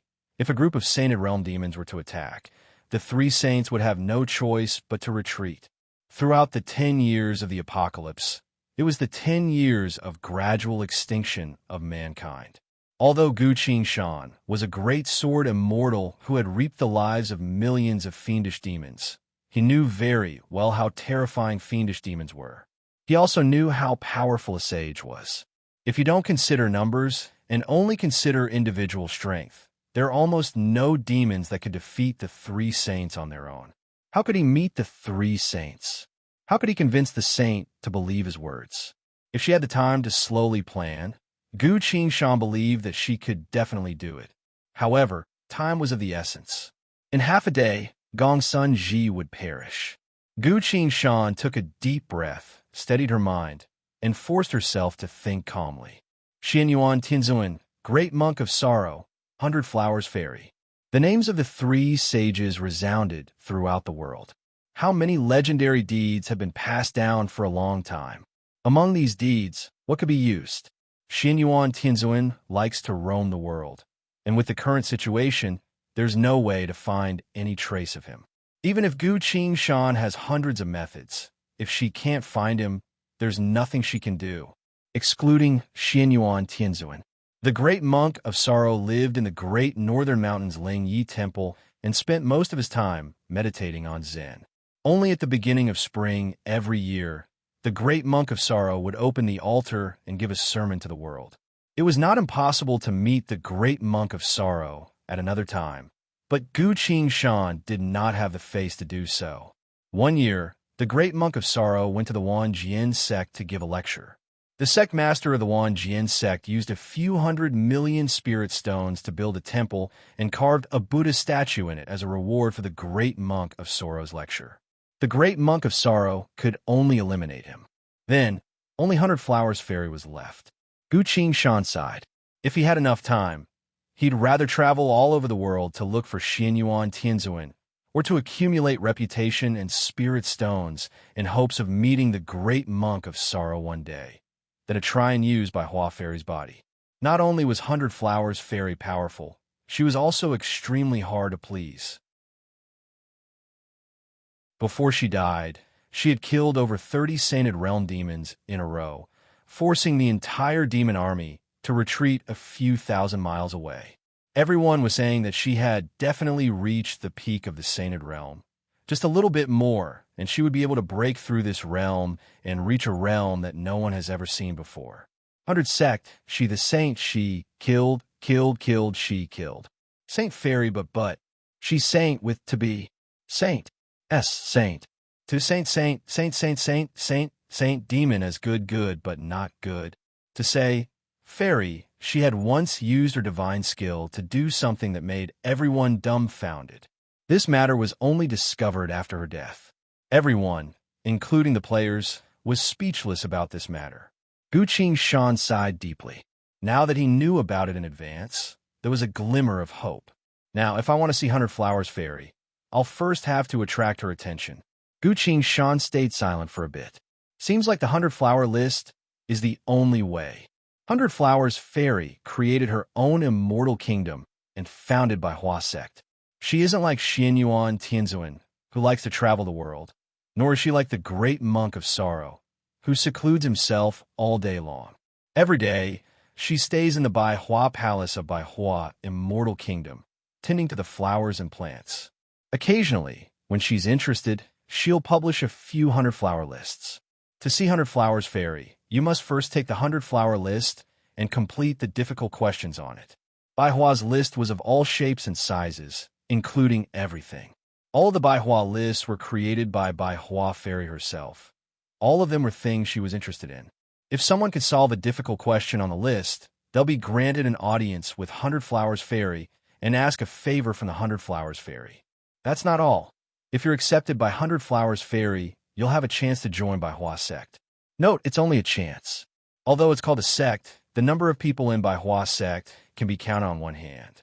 It's only because of 100 Flowers Fairy's face that the cultivation world reluctantly recognizes these people as a sect. Towards her own disciples, 100 Flowers Fairy has always treated them well. In the past few years, countless people have wanted to join Bai Hua sect, but not a single person has succeeded. Occasionally, there would be a few who managed to solve a difficult question on the 100 flower list, but after fulfilling their wish, they were mysteriously rejected. No one knows what's going on. To Gu Shan, this doesn't really matter, as long as 100 Flowers Fairy agrees to help save Gong Sun Ji and Ning Yue Chan. It's fine. That's right, taking the 100 flower list is the only chance to see the saint. I have to leave right now. Gu Shan made her decision and quickly said, Lung Tian Xing, I need you to do me a favor. Just say it. My life was saved by you, Lung Tian Xing said. After going through a life and death situation together, Lung Tian Xing's indifference has faded a lot. His eyes now have a bit more respect for Gu Shan. For a Qi training realm cultivator to survive in the sea of demons, what kind of power does that require? In that life and death moment, just now, Gu Shan could have escaped first, but she took the initiative to switch places with him, taking the heavy responsibility of bringing up the rear. If such a person isn't worth befriending, then Lung Tian Xing wouldn't be a true disciple of Yaoguang sect. Gu Shan said, I want to take the 100 flower list. Lung Tian Xing immediately said, All right, I'll help you. Gu Shan was a bit surprised. You're not going to ask why? The general wants us to hide and preserve our lives, so I can take this chance to take the 100 flower list, because that's the only way I can be saved, Lung Tian Xing said. What? Gu Shan asked. Lung Tian Xing thought for a bit, stood up, and started to take off his clothes. Gu Shan was shocked, asked in a low voice, What are you doing? Yao Guang sect is a very open and extravagant sect. Could it be that this guy has a thing for women? He clenched his fists. Lung Tian Xing said, Your formation skills are quite strong, and you have a lot of ideas. I want to ask you to help me look at something. As he spoke, he had already stripped off his clothes, revealing his chest. Lung Tian Xing pointed at his chest, saying, If you can help me, I'll reward you greatly. There was a colorful spider crawling on his chest. This spider has 8 legs, all of which are deeply embedded into Lung Tian Xing's chest. Only its head is exposed. When the spider saw the light, it saw the two of them and let out an anxious screech. As soon as it moved, its 8 legs tightened even more.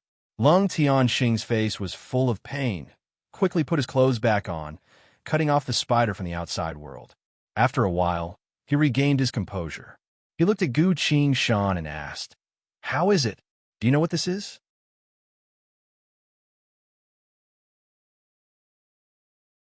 Chapter 58. In his past life, he used to be a bartender in a spirit food restaurant in the cultivation world. That was before the fall of the Queen of Annihilation, Anna Medici. At the time, the spirit wine that Gu Qing Shan made was praised by all the major sects in the cultivation world. He taught the art of bartending to a good friend. But that friend met the wrong person. The Tao companion that he liked only wanted to use him to earn large amounts of spirit stones, treating him as a cash cow.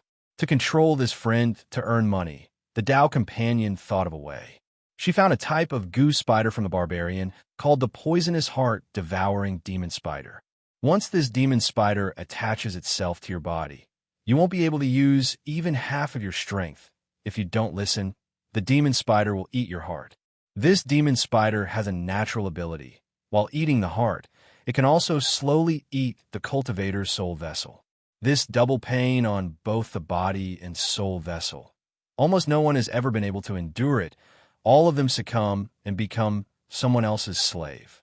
By the time Gu Qing Shan found out and came to avenge her friend, that friend had already chosen to commit suicide.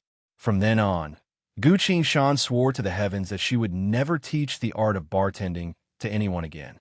Gu Qing Shan regained her senses from her memories, sighed dejectedly. "You know what this is?" Lung Tian Xing observed her expression. His eyes lit up. Gu Qing Shan spoke. "You must have been a golden core realm before, that's right." Gu Qing Shan continued. "To prevent yourself from being enslaved and controlled, you hid by General Gongsun's side, using General Gongsun's formation to restrain the demon spiders. That's how you managed to maintain your own consciousness and survive. That's right." Lung Tian Xing suddenly stood up, clasped his fist and bowed, then sincerely said, "Please help me. I'm willing to become your sworn brother, Lung Tian Xing, 20 years old, Golden Core Realm, Yao Guang sect's direct disciple." Such a genius. What kind of person would dare to call him brother? Even those cultivators in the Golden Core Realm didn't dare to do so, because a 20-year-old Golden Core cultivator is too much of a monster. Gu Qing Shan smiled bitterly and said, "Let's go to the 100 Flowers list together." His current strength was too low to deal with such a terrifying technique. Lung Tian Xing's eyes darkened again. "Your problem is very troublesome. We have to hurry and return to the cultivation world. Besides, I also have a reason to go immediately," Gu Qing Shan said at last. Lung Tian Xing looked at the countless wounds all over their bodies and smiled wryly. "Why the rush?" Gu Qing Shan placed the metal ball on the super long-distance teleportation circle and said, "This is urgent." Looking at the war god UI, the quest was still in progress. This meant that Gongsun Ji and Ning Yuechan were still holding on. Gu Qing Shan glanced at her soul points again. Soul points, 651/7, so much soul points, most of them from the monsters killed by waterflow severance. But at this point, if you want to change history and reverse the fate of Gongsun Ji and Ning Yuechan, even soul points can't help Gu Qing Shan. The only ones who can help him are the 3 saints. Gu Qing Shan sighed and activated the super long-distance teleportation circle. A screen of light appeared on the circle, slowly covering the 2 of them. The screen flashed, and the 2 of them disappeared from the cave. Border City. A teleportation circle in the middle of the city suddenly lit up. 2 figures appeared on the teleportation circle. A voice came from the circle. "Are we going there directly?" "Yes, we're going." The teleportation circle lit up again. The 2 figures disappeared. A middle-aged cultivator standing next to the teleportation circle asked, "Who was that just now?" The other 2 cultivators shook their heads. "It was too fast. I didn't see clearly. It shouldn't be the target. Otherwise, they would definitely stay in Border City," one of them muttered. The middle-aged cultivator said, "Go check with the cultivator on duty at the teleportation circle. See where the destination of this teleportation is." One of them answered and left. Soon he returned. "The destination is by Hua Immortal Country," he said. The middle-aged cultivator's expression loosened a bit and confirmed, "It's not the target. That's right. Only those who have nothing better to do would go there to try their luck, one of his subordinates said. The middle-aged cultivator said, "Continue to keep an eye on them. The higher-ups have ordered us not to let a single person get away." "Yes," they all answered in a low voice. Gu Qin and Lung Tianxing didn't know that it was because of their cautiousness that they managed to avoid a life-and-death crisis.